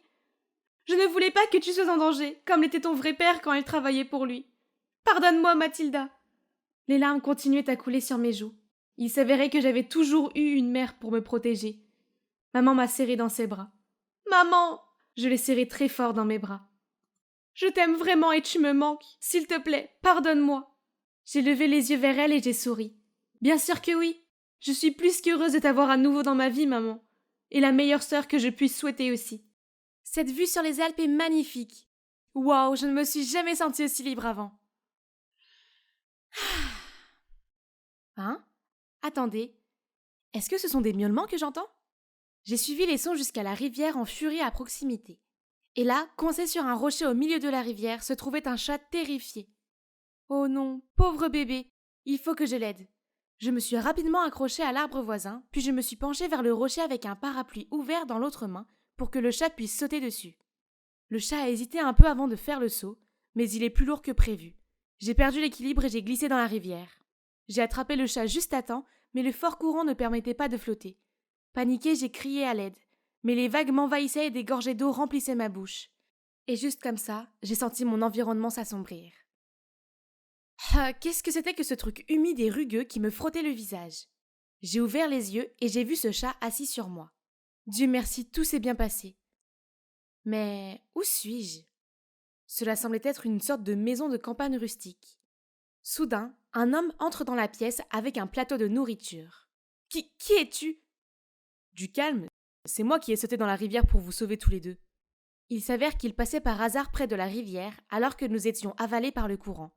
Et il n'a pas hésité à sauter pour nous sauver, puis à nous ramener chez lui. Oh, merci pour tout. Bien sûr, tiens, mange. Alors comment se fait-il que Topaz et toi soyez tombés dans le cours d'eau? Qui? Oh, tu veux dire le chat? Comment se fait-il que tu connaisses son nom? C'est écrit juste là, tu vois? Je suppose que ce n'est pas ton chat alors. Je lui ai raconté comment j'avais accidentellement trouvé Topaz, donc sa famille doit vivre quelque part par ici. En entendant cela, il a accepté de m'aider à trouver le propriétaire de Topaz le jour suivant. Il m'a même donné son lit pour la nuit, puis est parti en disant qu'il dormirait sur le canapé. Mais en tant qu'invité, je ne pouvais pas le laisser faire. Alors j'ai juste pris la couverture et suis allée m'asseoir à côté de lui. Tu as un tatouage cool là. Ça ressemble à une mini-Mars, non? Non, c'est ma tache de naissance, la seule chose que mes parents m'ont laissée. Hans m'a ensuite raconté qu'il avait grandi sans savoir qui étaient ses parents, ni pourquoi il l'avait abandonné. À 18 ans, il a quitté sa famille d'accueil et est venu ici pour devenir herboriste. Je me sentais si mal pour lui, et d'une certaine manière je pouvais comprendre. Être seul est difficile, mais avoir un père et une mère ne garantit pas ton bonheur. Je suis née dans une famille aisée, avec mes 2 parents, mais le problème c'est qu'ils ne se sont mis ensemble qu'à cause d'un mariage arrangé, et depuis ils s'en veulent. Ma maison était toujours si froide et vide, et je détestais y rester. Alors dès que j'ai eu mon bac, j'ai pris une année sabbatique pour voyager à travers le monde. En fait, la Suisse est mon premier arrêt. Je dois dire que c'est agréable d'avoir quelqu'un à qui parler comme ça. Je suppose que Hans a ressenti la même chose par ce regard qu'il m'a lancé. Il semblait très touché. Le lendemain matin, on a emmené Topaz en ville pour se renseigner. Il s'est avéré que c'était leur festival annuel, donc une foule de gens se sont entassés le long de la rue pour célébrer et regarder la parade. Hans m'a tenu la main pour que je ne me perde pas, mais la foule m'a quand même entraînée et je me suis retrouvée coincée parmi ces gens en sueur. Soudain, une main a attrapé la mienne et m'a conduit hors de là. Ouf, Dieu merci, je ne pouvais pas respirer là-dedans. Et tu sais quoi? Un type super beau et élégant se tenait devant moi. Tu vas bien? C'est alors que j'ai remarqué que le bout de ma robe était déchiré. Paniquée, j'ai essayé de le cacher. Alors il a sorti un foulard en soie et l'a noué autour de ma taille. Pendant 1 seconde, je suis restée figée sur place, tellement étonnée par sa prévenance. Juste à ce moment-là, mon téléphone a sonné avec un appel de Hans. Il m'a dit de le retrouver à la fontaine. Petit problème, je n'avais aucune idée où c'était. Eh bien, j'ai eu de la chance. Ce galant homme a proposé de m'y emmener. Nous avons discuté en chemin et j'ai découvert qu'il s'appelle Willard, qu'il vit dans une ville voisine et qu'il était ici pour le festival. Je lui ai dit que j'étais venue pour retrouver le propriétaire du chat perdu que j'avais trouvé. Puis quand je lui ai montré la photo de Topaz, il n'a pas pu cacher son choc. « Tu es sûr que c'est le chat que tu as trouvé ?» J'ai hoché la tête. Il est resté silencieux pendant un moment, puis a dit « Je connais peut-être son propriétaire, mais je dois y aller maintenant. Apporte le chat pour qu'il me retrouve là-bas. Faye, j'ai été ravie de te rencontrer. » Puis il s'est incliné pour embrasser le dos de ma main avant de partir. Comme c'est gentil, je l'ai regardé disparaître dans la foule. Grâce à Topaz, j'ai eu la chance de le rencontrer à nouveau. Pourquoi tu fais cette drôle de tête? Je lui ai raconté ma rencontre avec Willard et l'ai convaincu de m'accompagner à l'adresse indiquée sur le mouchoir. Il avait l'air sceptique au début, mais il a fini par céder. Je veux dire qu'à part ça, nous n'avions aucune idée. Ça valait le coup d'essayer, non? Le lendemain, nous sommes allés à l'endroit que Willard nous a indiqué. Mais sérieusement, c'est vrai? Y avait-il une file de personnes tenant toutes des chats presque identiques à Topaz? Il avait même le même collier que lui. Que se passe-t-il? Je me suis approchée pour demander à un vieil homme assis sur un banc. Il m'a dit que la dame millionnaire qui vit ici avait perdu son chat le plus cher, Topaz. gens disaient que son nom était en haut de sa liste d'héritage et elle avait promis de récompenser grandement quiconque le ramènerait sain et sauf. Donc ces fraudeurs essayaient de tromper la propriétaire en amenant un sosie de topaze ici. Mais Madame Primrose n'est pas idiote. Hein? Madame Primrose? La créatrice emblématique et présidente de Wisteria Fashion Corp? C'est ça. Oh mon Dieu! J'ai immédiatement traîné Hans pour faire la queue. Vous voyez, mon rêve d'enfant était de devenir une créatrice de mode. Et bien sûr, celle que j'admirais le plus n'était autre que Madame Primrose. Ah, une des raisons pour lesquelles je suis venue en Suisse était de la trouver et d'espérer devenir son apprentie. Et maintenant, regardez quelles sont les chances! Enfin, c'était notre tour, mais... Je vais devoir vous arrêter là. Très bien tout le monde, écoutez bien. Madame Primrose n'acceptera plus aucun topaze à partir de maintenant, car elle est fatiguée de votre tromperie. Alors dispersez-vous. Quoi? Nous n'avons pas attendu une demi-journée ici pour rien. Bien, je vais trouver un autre moyen d'entrer. Nous avons fait le tour du manoir et avons trouvé sa porte latérale. Alors qu'on l'escaladait, une femme de chambre nous a surpris. Mais elle n'en a pas fait tout un plat. Au contraire, elle semblait un peu draguer Hans. Oh, j'ai une idée. Voilà notre chance. Vas-y et charme-la. Il semblait confus au début, mais a ensuite compris. Hé, je te trouve très mignonne. Hans a ensuite fait de son mieux pour flirter, et dès qu'elle s'est pâmée, je lui ai demandé de nous aider à rendre Topaz à son propriétaire. La femme de chambre a d'abord hésité, mais lorsque nous lui avons dit que nous n'avions pas besoin d'être remboursés ou quoi que ce soit, elle a accepté de nous laisser entrer. Nous nous sommes séparés pour trouver Madame Primrose. J'ai parcouru les couloirs en forme de labyrinthe, puis je suis soudainement tombée sur quelqu'un. « Attention à votre chemin !»« Attendez, je ne vous connais pas. Que faites-vous ici ?»« C'est ma nouvelle amie, y a-t-il un problème? Je suis désolée, jeune maître. » C'était Willard. Il est encore venu me sauver. Contente de te revoir, jeune maître Willard. Tu vis ici? Pourquoi n'as-tu pas appelé quand tu es arrivé? As-tu apporté le chat? Où est-il? Donne-le-moi tout de suite. Willard, calme-toi. Topaz est en sécurité. Je viens de découvrir que sa propriétaire est Madame Primrose. Et... Je suis son petit-fils. Donne-moi le chat tout de suite. Son comportement agité ne semblait pas correct. Je me suis éloignée de lui de quelques pas, j'ai refusé de faire ce qu'il disait et j'ai couru. Tu ne comprends pas! Juste à ce moment, Hans et Madame Primrose est apparue. Te voilà, tu vas bien? Il a demandé avec inquiétude, mais mon vieux, tout ce que je pouvais voir en ce moment était Madame Primrose. Elle s'est approchée de moi, m'a pris la main et m'a remercié à plusieurs reprises d'avoir risqué ma vie pour sauver Topaz. C'était incroyable, mais... Mais pourquoi Willard est parti sans rien dire? Madame Primrose nous a invités à rester pour dîner ce soir-là. Willard et sa mère Agneta se sont joints à nous. Madame m'a alors dit combien Topaz signifiait pour elle. Il y a 20 ans, elle a perdu son fils M. Alvarez dans un accident de voiture. Puis 1 an plus tard, son petit-fils Leroy a disparu. Son chagrin était presque insupportable, mais elle a alors reçu un chat, Topaz, et grâce à lui, elle a commencé à guérir. J'ai essayé de la réconforter en lui disant qu'elle avait encore Willard, son autre petit-fils étonnant avec un excellent sens de la mode hérité de sa grand-mère. Mais à ma grande surprise, Madame Primrose a dit que Willard n'était pas son vrai petit-fils, car Agneta est en fait la seconde femme de M. Alvarez et était la belle-mère du petit-fils disparu, Leroy. Et Willard était son fils avec son ex-mari. Je pouvais voir que Willard et sa mère se sentaient très mal à l'aise.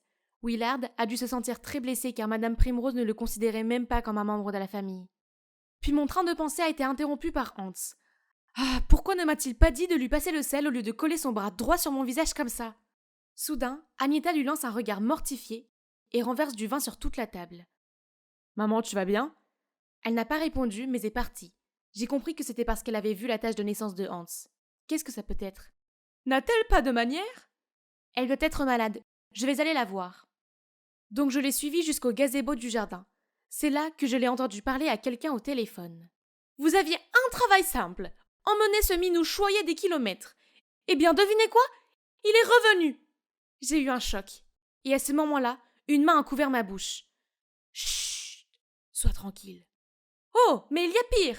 Ce stupide chat a ramené Leroy, le petit-fils disparu à la maison. C'est vrai, j'ai vu cette tache de naissance de Mars de mes propres yeux. Si Primrose découvre ça, on est fini, tu m'entends? Attendez, donc Leroy, le seul petit-fils de Madame Primrose, est en fait Hans? Et sa belle-mère est celle qu'il a secrètement donnée en premier lieu? Pire encore, j'ai entendu cette nouvelle choquante avec son fils. Willard, reprends-toi. Sais-tu quelque chose sur son plan? Je savais que maman était derrière la disparition de Topaz. C'est pourquoi j'ai essayé d'emmener le chat tout à l'heure, pour le mettre à l'abri d'elle. Mais le roi aussi? C'était juste sans cœur. Que dois-je faire maintenant? C'est ma mère après tout. Je pouvais voir son âme pure et gentille être tourmentée, et mon cœur souffrait pour lui.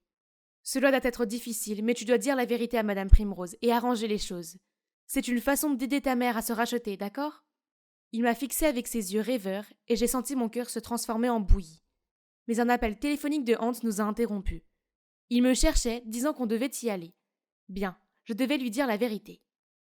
Dans le taxi qui me ramenait au chalet de Hans, je lui ai tout dit et il a éclaté de rire en disant « Je suis le roi, l'héritier d'un millionnaire. Oh, s'il te plaît. » Je suis sérieuse. Tu as été amené au foyer d'accueil il y a exactement 19 ans, et vous avez tous les deux cette marque de naissance unique. Ok, et si je suis vraiment son petit-fils? Je ne la connais même pas et je n'ai certainement pas le profil d'un enfant riche. Tu as été seule toute ta vie. C'est ta chance de trouver la famille que tu as toujours voulu. Hans était sans voix. Il semblait que j'avais touché son poids faible, et il a finalement accepté. Nous avons demandé au chauffeur de nous ramener au manoir. Mais personne n'était réveillé à cette heure-ci, sauf un jardinier. Il nous a conduits à une bibliothèque au fond du manoir, a apporté du thé et nous a dit d'attendre. Quelques minutes plus tard, Hans a commencé à tousser et son visage a enflé. Oh non, il a dit être allergique à quelque chose dans le thé. Paniquée, j'ai crié à l'aide et le jardinier est revenu et a porté Hans jusqu'à la voiture. Mais alors une main m'a muselé par derrière et tout est devenu noir. Je me suis réveillée avec la tête qui battait et incapable de bouger. En essayant de comprendre la situation, j'ai réalisé que j'étais attachée à une chaise, la bouche scotchée, entourée d'outils médicaux rouillés et insalubres. Et de l'autre côté de la pièce, Hans était inconscient et attaché au lit d'un patient. À côté de lui, il y avait Tanieta et le jardinier, et un type en blouse avec des outils à la main, sur le point de faire quelque chose à la tâche de naissance de Hans. J'ai essayé de crier et de me débattre pour me libérer, mais je ne pouvais pas bouger d'un pouce. À ce moment-là, Willard a fait irruption. Arrêtez ça. Partez tout de suite ou j'appelle les flics pour votre commerce sans licence. Et maman, je sais déjà tout. Alors, s'il te plaît, aie des remords. Agneta avait l'air d'avoir honte. Willard, tout ce que j'ai fait, je l'ai fait pour toi. Comprends-moi. Tu as vu comment cette vieille sorcière de Primrose m'a traitée? J'étais si malheureuse. Alors ton père a proposé de m'aider? Papa, tu veux dire Tim? Comment peut-il être mon père? Ne sois pas une telle mauviette, mon fils. Je suis restée et j'ai travaillé ici comme serviteur, juste pour être près de toi. Nous avons fait tout cela pour que tu sois le seul héritier. Tu le mérites. Maintenant, finis-le. Je ne peux pas, Tim. Éloigne-toi de ma mère, espèce de sac à merde. Tu ne t'es jamais soucié de moi. Tu n'es venu ici que pour la manipuler et lui faire faire ton sale boulot. Une personne horrible comme toi ne sera jamais mon père. Alors je vais le faire. Alors qu'il s'apprêtait à porter la main sur Hans, un miaulement se fait entendre et Topaz apparaît, suivi de Madame Primrose. Éloigne-toi de mon petit-fils. Tu as osé vivre sous mon toit tout ce temps et jouer des tours horribles à ma famille. Emmenez-le. Heureusement, Hans est revenu à lui, et il a eu des retrouvailles pleines de larmes avec sa grand-mère. Ils ont enfin eu la fin qu'ils méritaient. Hans a décidé de rester dans le manoir avec sa famille perdue depuis longtemps. Il y a même planté un jardin d'herbes aromatiques pour soigner et guérir les gens, comme il l'avait toujours souhaité. Madame Primrose a enfin trouvé la paix, car elle a retrouvé son petit-fils adoré et son précieux chat. Elle a également pensé qu'elle avait peut-être été trop stricte avec Agneta et a donc décidé de ne pas porter plainte contre elle. Agneta s'était également excusée, mais elle se sentait trop pleine de honte pour rester et a décidé de quitter le manoir. Willard a suivi sa mère et l'a aidé à commencer une nouvelle vie. Et moi alors? Eh bien, j'ai obtenu la chose dont j'ai toujours rêvé, être l'apprentie de Madame Primrose. C'était le cadeau qu'elle me fait pour avoir ramené son chat et son petit-fils. Et là, je suis en retard pour un rendez-vous avec un homme très spécial. Pouvez-vous deviner qui c'est? C'est enfin mon premier jour à l'aquarium, et le moins que l'on puisse dire est que je suis nerveuse. Reste calme, tu peux le faire. Tu es Ariel, pas Nira. Je suis déterminée, plein d'entrain. Ok, entrons dans le personnage. Sourire éclatant? Ok. Manière amicale? Vérifiée. Accent d'Ariel? Ok. J'étais une sirène éblouissante. J'ai même laissé les petits-enfants coller leurs autocollants sur ma queue de poisson pendant que je répondais à des milliards de questions sur Atlantica et mon prince Eric. Le dernier visiteur était une petite fille très gentille qui m'a offert une boîte de couverts de collection. Oh là là, un si joli peigne! Mais il semble rare. Es-tu sûr que tes tuteurs seraient d'accord? Bien sûr! Mon frère me dit toujours oui. La petite fille a fait signe à quelqu'un dans la foule de venir. Et c'était Arsène? Comme le plus mignon des garçons de l'école? Nira? Oh mon Dieu, ton interprétation d'Ariel est parfaite. Je ne savais pas qu'il y avait ce côté de toi, De quoi parles-tu? Je ne connais pas cette Nira. Sentant la panique monter en moi, j'ai levé mon costume en queue de poisson et j'ai couru avec mes 2 pieds, alors que tous les enfants me regardaient, choqués. Je n'ai jamais voulu décevoir ces enfants, mais j'avais le plus gros béguin pour Arsène, et je ne m'attendais pas du tout à ce qu'il soit là et qu'il me voie comme ça. À l'école, j'étais une minable, une moins que rien. Mais quand je jouais, je me sentais invincible, du moins jusqu'à ce que mon côté timide et introverti se mette en travers de mes rêves. Ce jour-là, le mentor de notre club de théâtre a annoncé que la pièce de l'école serait Legally Blonde. J'aime tellement ce film que je connaissais déjà toutes les répliques. Je ne pouvais pas laisser passer cette occasion. Alors quand le mentor a demandé qui voulait auditionner pour le rôle principal, Elle Woods, j'ai pris mon courage à 2 mains et j'ai levé la main. La salle entière s'est tue puis a soudainement éclaté de rire. Oh s'il te plaît, comment une minable comme toi pourrait jouer le rôle de la glamour Elle Woods? Le pire, c'est que le mentor était d'accord avec elle et a dit que je serais peut-être mieux placée pour le rôle de la cloueuse. Puis il a dit que le rôle principal devrait aller à quelqu'un qui est extraverti et influent, comme Elisa. Quoi? Elisa, la gamme d'émotions d'une cuillère à café? Je devais avoir ce rôle. Donc j'ai attendu jusqu'à la fin de la réunion, puis j'ai parlé au mentor en privé. Je suis désolée, mais je ne peux pas caster Neil Woods qui a le trac. Nira, je te considère pour le rôle, mais seulement si tu me prouves que tu peux le faire sans que ta peur ne prenne le dessus. Essaye donc de t'entraîner en sortant en public et en interagissant avec des inconnus. Mets-toi à l'aise devant une foule. Tu peux faire ça? Me sentant déterminée, je me suis tout de suite mise à la recherche d'une expérience sociale quelconque. Et c'est pourquoi j'ai postulé pour ce travail à l'aquarium. Mais je n'aurais jamais pensé que quelqu'un de la classe se présenterait. Surtout pas Arsène! Il m'a même rattrapé à l'école le lendemain, en insistant sur le fait qu'il m'avait vue à l'aquarium. Et typiquement moi, étant tout agitée et timide, j'ai lâché. Tu m'as peut-être confondue avec ma sœur jumelle, Cora? Oh, dans ce cas, je peux avoir son numéro? Ou tu peux t'arranger pour que j'aille à un rendez-vous avec elle? La façon dont elle rayonnait de confiance était incroyable. Waouh, je ne m'attendais pas à ce qu'il soit aussi intéressé par mon jeu d'acteur. Quelle ironie! Attends, et si je continuais à jouer Cora et que j'allais à ce rendez-vous avec lui? Je pourrais m'entraîner à jouer le rôle de cette fille extravertie sans complexe, tout en passant du temps avec lui. T'entends, non? Ok, attends au café du livre près de l'école le dimanche à 15h. Je vais en parler à Cora. Je m'étais préparée pour ce rendez-vous toute la semaine. Après avoir regardé plusieurs tutoriels sur YouTube, j'ai finalement réussi à composer ce look audacieux. Tout ce qu'il restait à faire était de porter la confiance en soi de Cora pour la sortir. J'ai donc fait un défilé à la Bella Hadid dans le café, passant directement devant les badauds bouche béée et me dirigeant vers le siège d'Arsène pour l'interrompre dans sa lecture. Bonjour, est-ce que c'est un livre de Rick Riordan? Oui, Les héros de l'Olympe. Tu es aussi une fan de Riordan? Tu te moques de moi? J'ai lu toutes ses œuvres. Oui, Briser la glace, c'est réussi. Nous avons sympathisé grâce à notre amour commun des romans fantastiques et d'autres trucs d'intello. Je ne voulais pas que ce rendez-vous se termine, alors je l'ai invité dans un endroit secret. J'ai couvert ses yeux jusqu'à ce que nous arrivions, et comme il était mignon, il a accepté, même s'il avait l'air incertain de ce qui se passait. Quand j'ai allumé les lumières et que la patinoire est apparue, son visage s'est éclairé. Puis la neige a commencé à tomber. C'était comme une scène de la Reine des Neiges.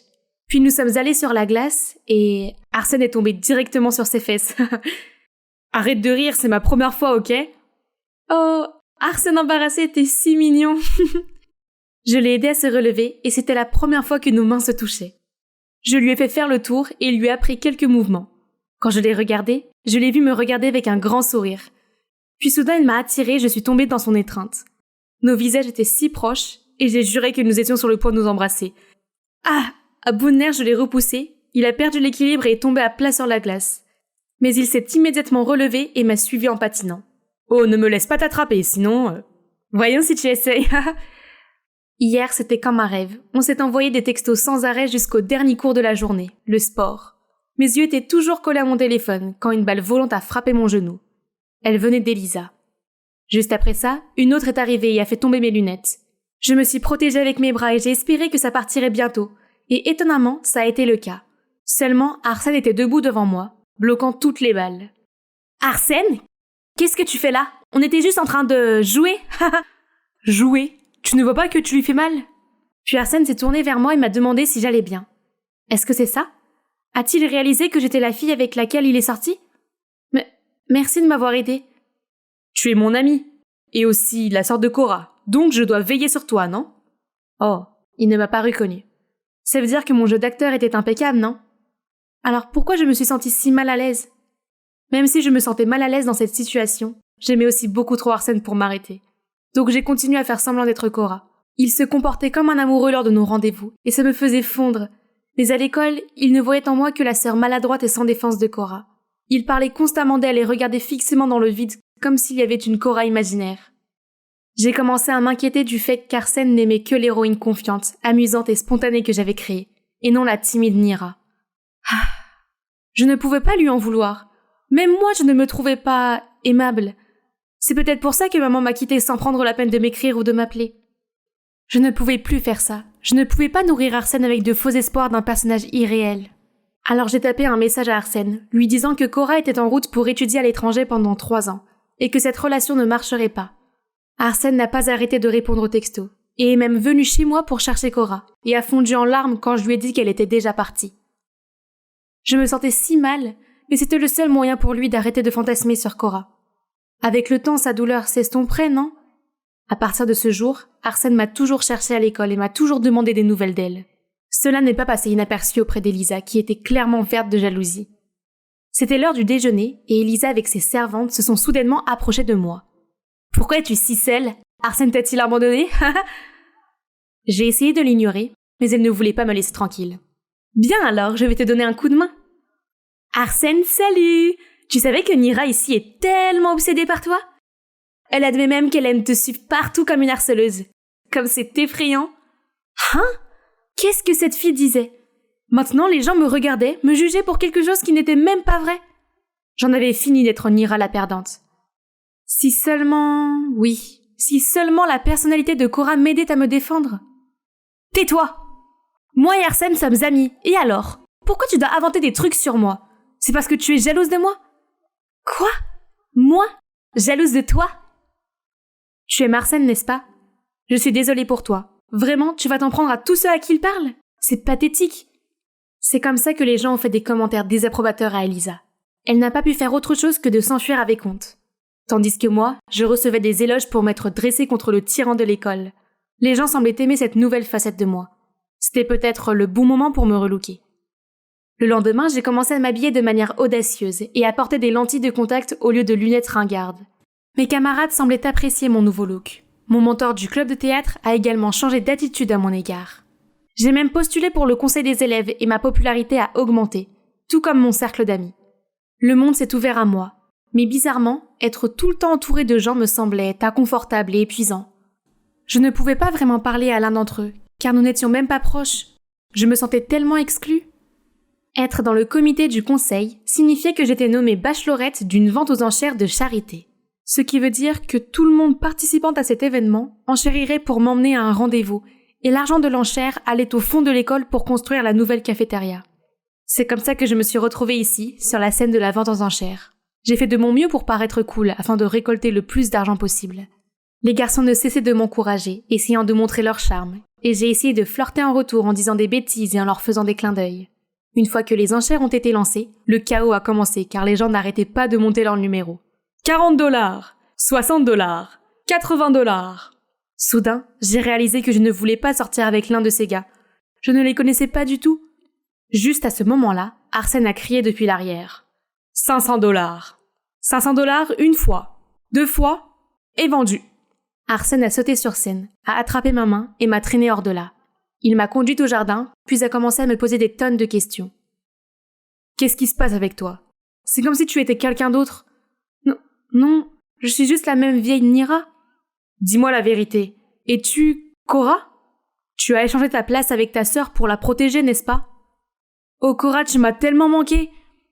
Après tout ce temps, il était toujours amoureux de Cora? Même maintenant que je me suis changée, il ne me voit toujours pas comme Nira. Arsène, je ne peux pas. Puis je suis partie en courant. Après une nuit à pleurer jusqu'à s'endormir, j'étais de retour à l'école, et je me suis retrouvée convoquée dans le bureau du principal avec une Elisa souriante.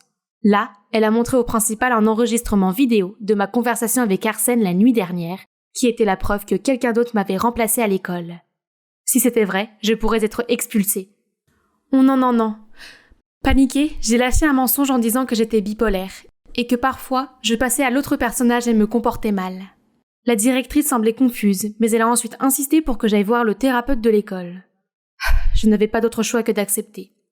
Et c'était en fait très bien pour moi, car en parlant au thérapeute, j'ai enfin pu parler de mon passé. Depuis que je suis enfant, j'ai toujours été super timide.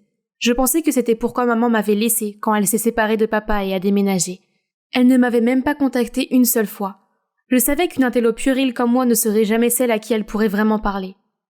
Dieu merci, mon père est venu me chercher après ça.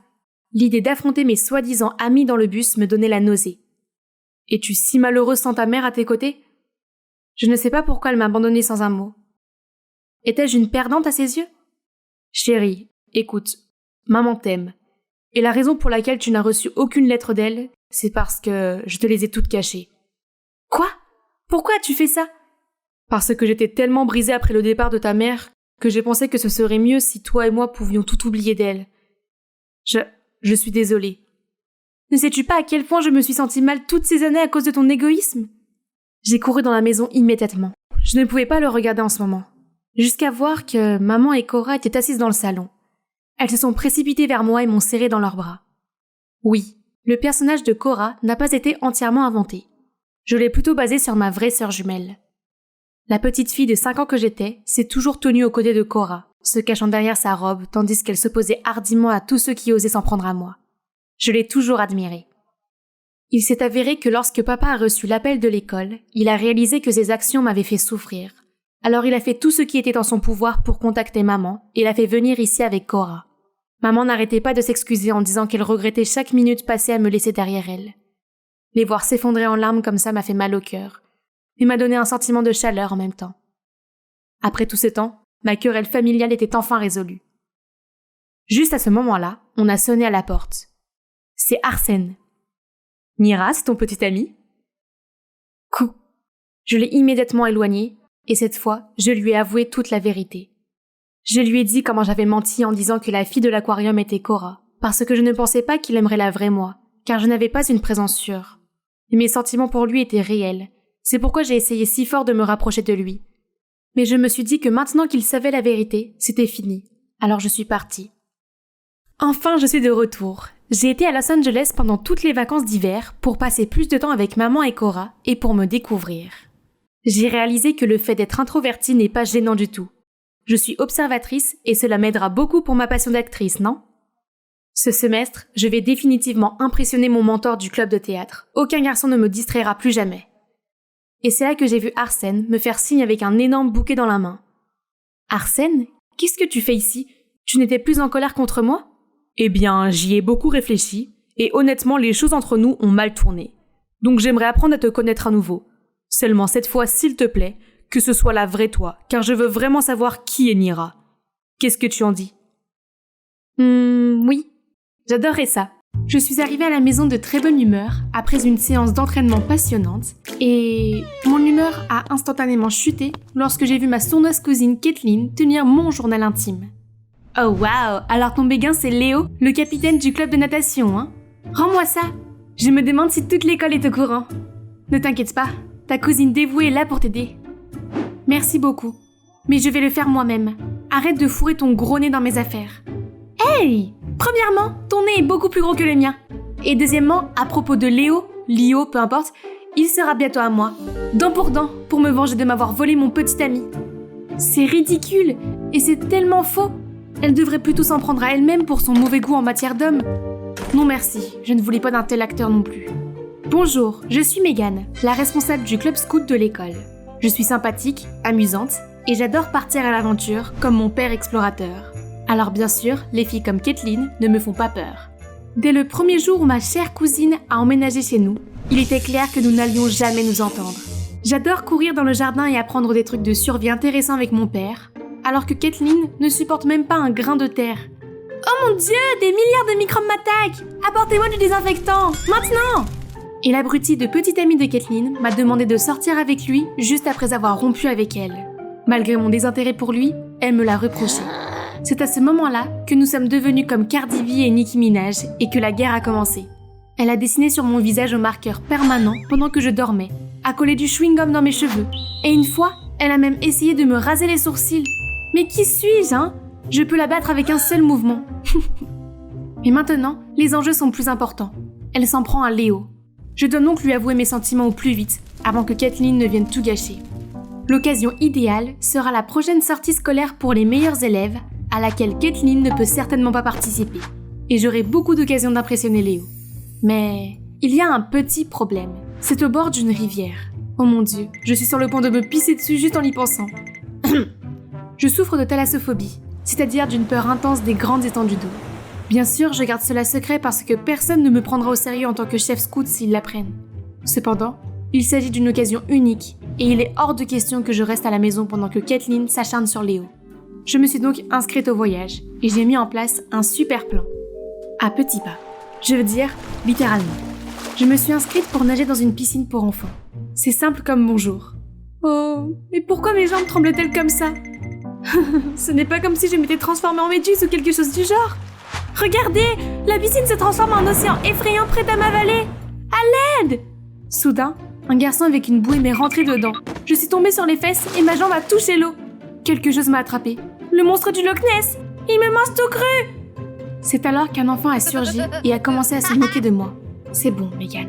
Pensée heureuse, pense à des choses heureuses. Ah, c'est beaucoup mieux. Mais ensuite, j'ai senti des éclaboussures partout. J'ai essayé de les éviter, mais j'ai fini par basculer et je suis tombée dans l'eau. Paniquée, je me suis mise à bafouiller et m'agiter dans tous les sens. Je ne me souciais plus du regard bizarre des gens et je criais pour survivre. Soudain, des bras puissants m'ont sorti de l'eau. Puis ce type m'a porté et mon visage s'est collé contre sa poitrine. Bon sang, c'était plus dur qu'un rocher. Tu vas bien? Oh mon Superman, je serai ta Lois Lane.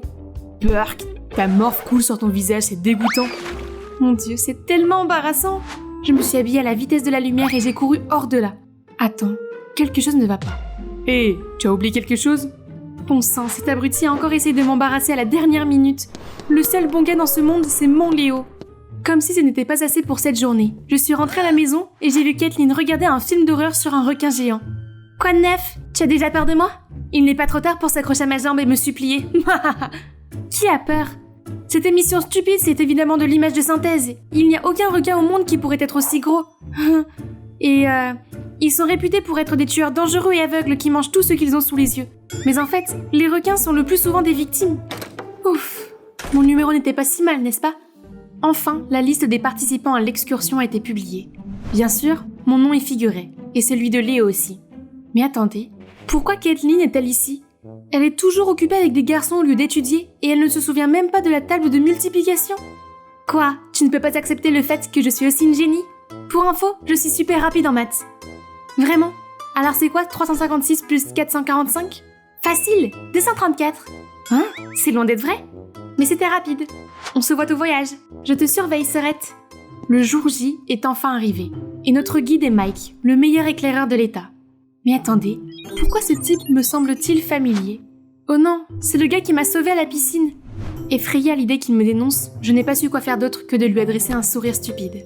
Mais à ma grande surprise, il n'a pas semblé se souvenir de moi. Il m'a ensuite demandé de lui faire une démonstration de la première activité, l'escalade de filets verticaux.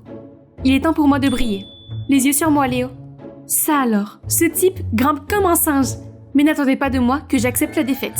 J'étais en train de savourer la victoire quand Kathleen s'est approchée de moi. Tout le monde sait que la puissance musculaire ne sert qu'à compenser un petit cerveau. Ouais, beau numéro, Megan. Utilise toute ton énergie en une seule fois juste pour pouvoir te montrer. Est-ce qu'ils sont taillés dans la même pierre? Peu importe. Léo me regarde. Ses yeux sont tellement rêveurs. C'était encore plus fort que 10 canettes de Monster. Chasse dans la nature, pont de singe, corde de Tarzan. Tous ces défis ne m'ont pas fait transpirer. Et Léo est même venu me féliciter. C'est incroyable, Megan. Comment peux-tu faire ça? Oh Léo, je n'ai pris qu'une pomme au petit déjeuner. Alors maintenant je fais de l'hypoglycémie ou quelque chose comme ça. J'ai des vertiges. Oh mon Dieu. Ma chère cousine devrait vraiment recevoir une nomination aux Oscars pour sa comédie. J'ai fait mon plus beau sourire et je l'ai aidée. Lorsque Léo ne regardait pas, je l'ai fait trébucher et elle est tombée la tête la première dans une flaque d'eau boueuse. Léo a essayé de l'essuyer, mais a fini par la transformer en singe. Mike est passé et a dit « Wow, cette couche de maquillage améliore nettement ton apparence. » Sa langue de vipère semble ne laisser personne à l'abri. Dans l'après-midi, j'ai profité de mon temps libre pour me promener et j'ai vu un joli oiseau. Je me demande ce que c'est. C'est un mannequin à tête rouge, très populaire dans les forêts d'Amérique centrale. Wow, bonne culture générale. Merci de me l'avoir dit sans qu'on te le demande. Ils ont une danse caractéristique pour impressionner leurs compagnons, le sais-tu? Un moonwalk qui rivalise avec celui de Jackson. Attends, pourquoi ai-je autant ri? Il est peut-être drôle, mais c'est quand même un con. La dernière activité de la journée consistait à utiliser des pierres pour faire du feu. Et j'ai été mise en binôme avec Léo. La chance! Je me suis approchée de lui et je lui ai offert un bonbon à la menthe. Il l'a pris avec plaisir, mais il est soudain devenu rouge et a commencé à s'étouffer. Je lui ai alors donné un grand coup dans le dos, ce qui a fait voler le bonbon à la menthe. Léo m'a immédiatement pris la main. Mon ange gardien, où étais-tu pendant toute ma vie? Quoi qu'il en soit, aimerais-tu te joindre à moi pour une promenade plus tard? J'ai quelque chose à te dire. Oui! Oh, je veux dire. Bien sûr, où veux-tu qu'on aille? Au bord de la rivière. Romantique, n'est-ce pas? Rivière? Je vais mourir là-bas? Mais quoi? C'est ma chance! Si je meurs, je mourrai en étant la petite amie de Léo. Ça vaut le coup? Je suis arrivée et j'ai vu Léo qui m'attendait déjà. Sa peau brillait sous la lumière du soleil couchant. Il était comme mon Edward Cullen à moi, mais cela ne m'a pas fait moins peur. Oh, tu es là?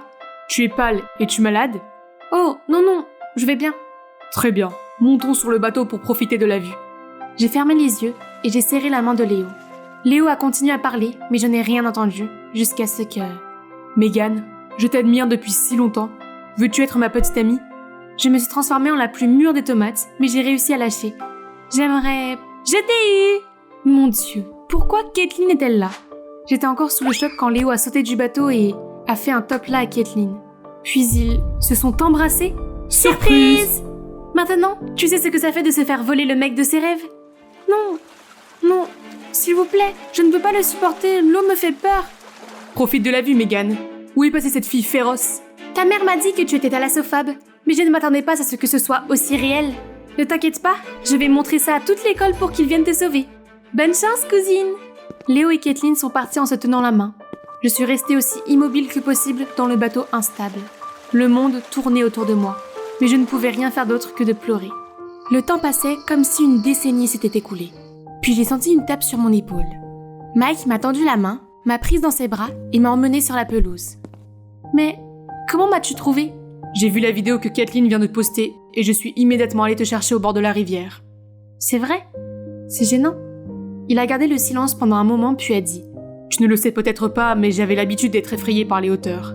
Mon acrophobie s'est améliorée maintenant, mais quand même... C'est pas possible! Tu as réussi le défi de l'escalade tout à l'heure!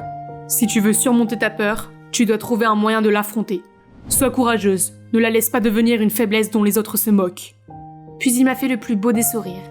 Et à ce moment-là, il m'a semblé un peu différent, plus attirant.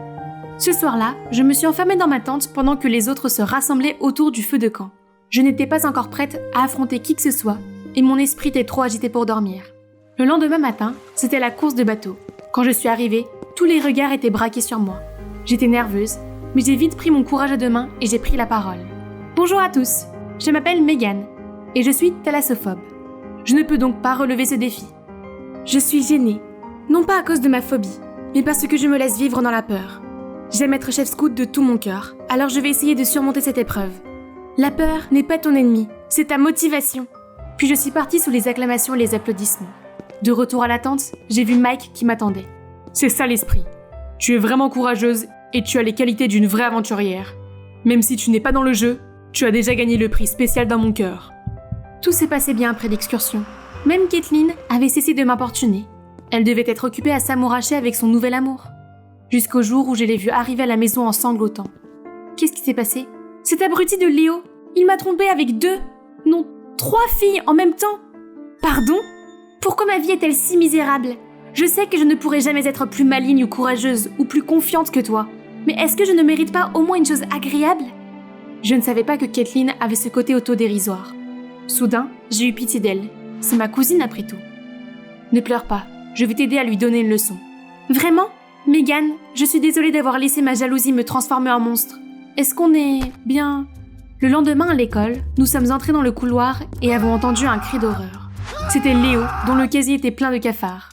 Il a tellement paniqué que son ami a dû le rattraper avant qu'il ne tombe. Oh Léo, je ne fais que m'échauffer. J'ai rassemblé mes camarades de classe et je leur ai montré le cadeau spécial que j'avais préparé pour lui. Bonjour à tous. Cette fois dans Donnez le nom de votre ex à un cafard, nous avons ici un monsieur nommé Léo Whitemore. Bonne Saint-Valentin à tous. Tout le monde a éclaté de rire, et Léo s'est littéralement évanoui. Et maintenant, il est connu sous le nom de Léo le cafard. En fait, c'est Mike qui a eu l'idée, pour que nous puissions nous venger de Léo et faire en même temps un don pour la protection de la faune, Cry Me a Cockroach. Pour en revenir à moi, j'ai décidé de revenir à mon point de départ. J'ai réalisé que rien n'est impossible quand on croit en soi et qu'on a un compagnon idéal pour nous donner le coup de pouce dont nous avons besoin.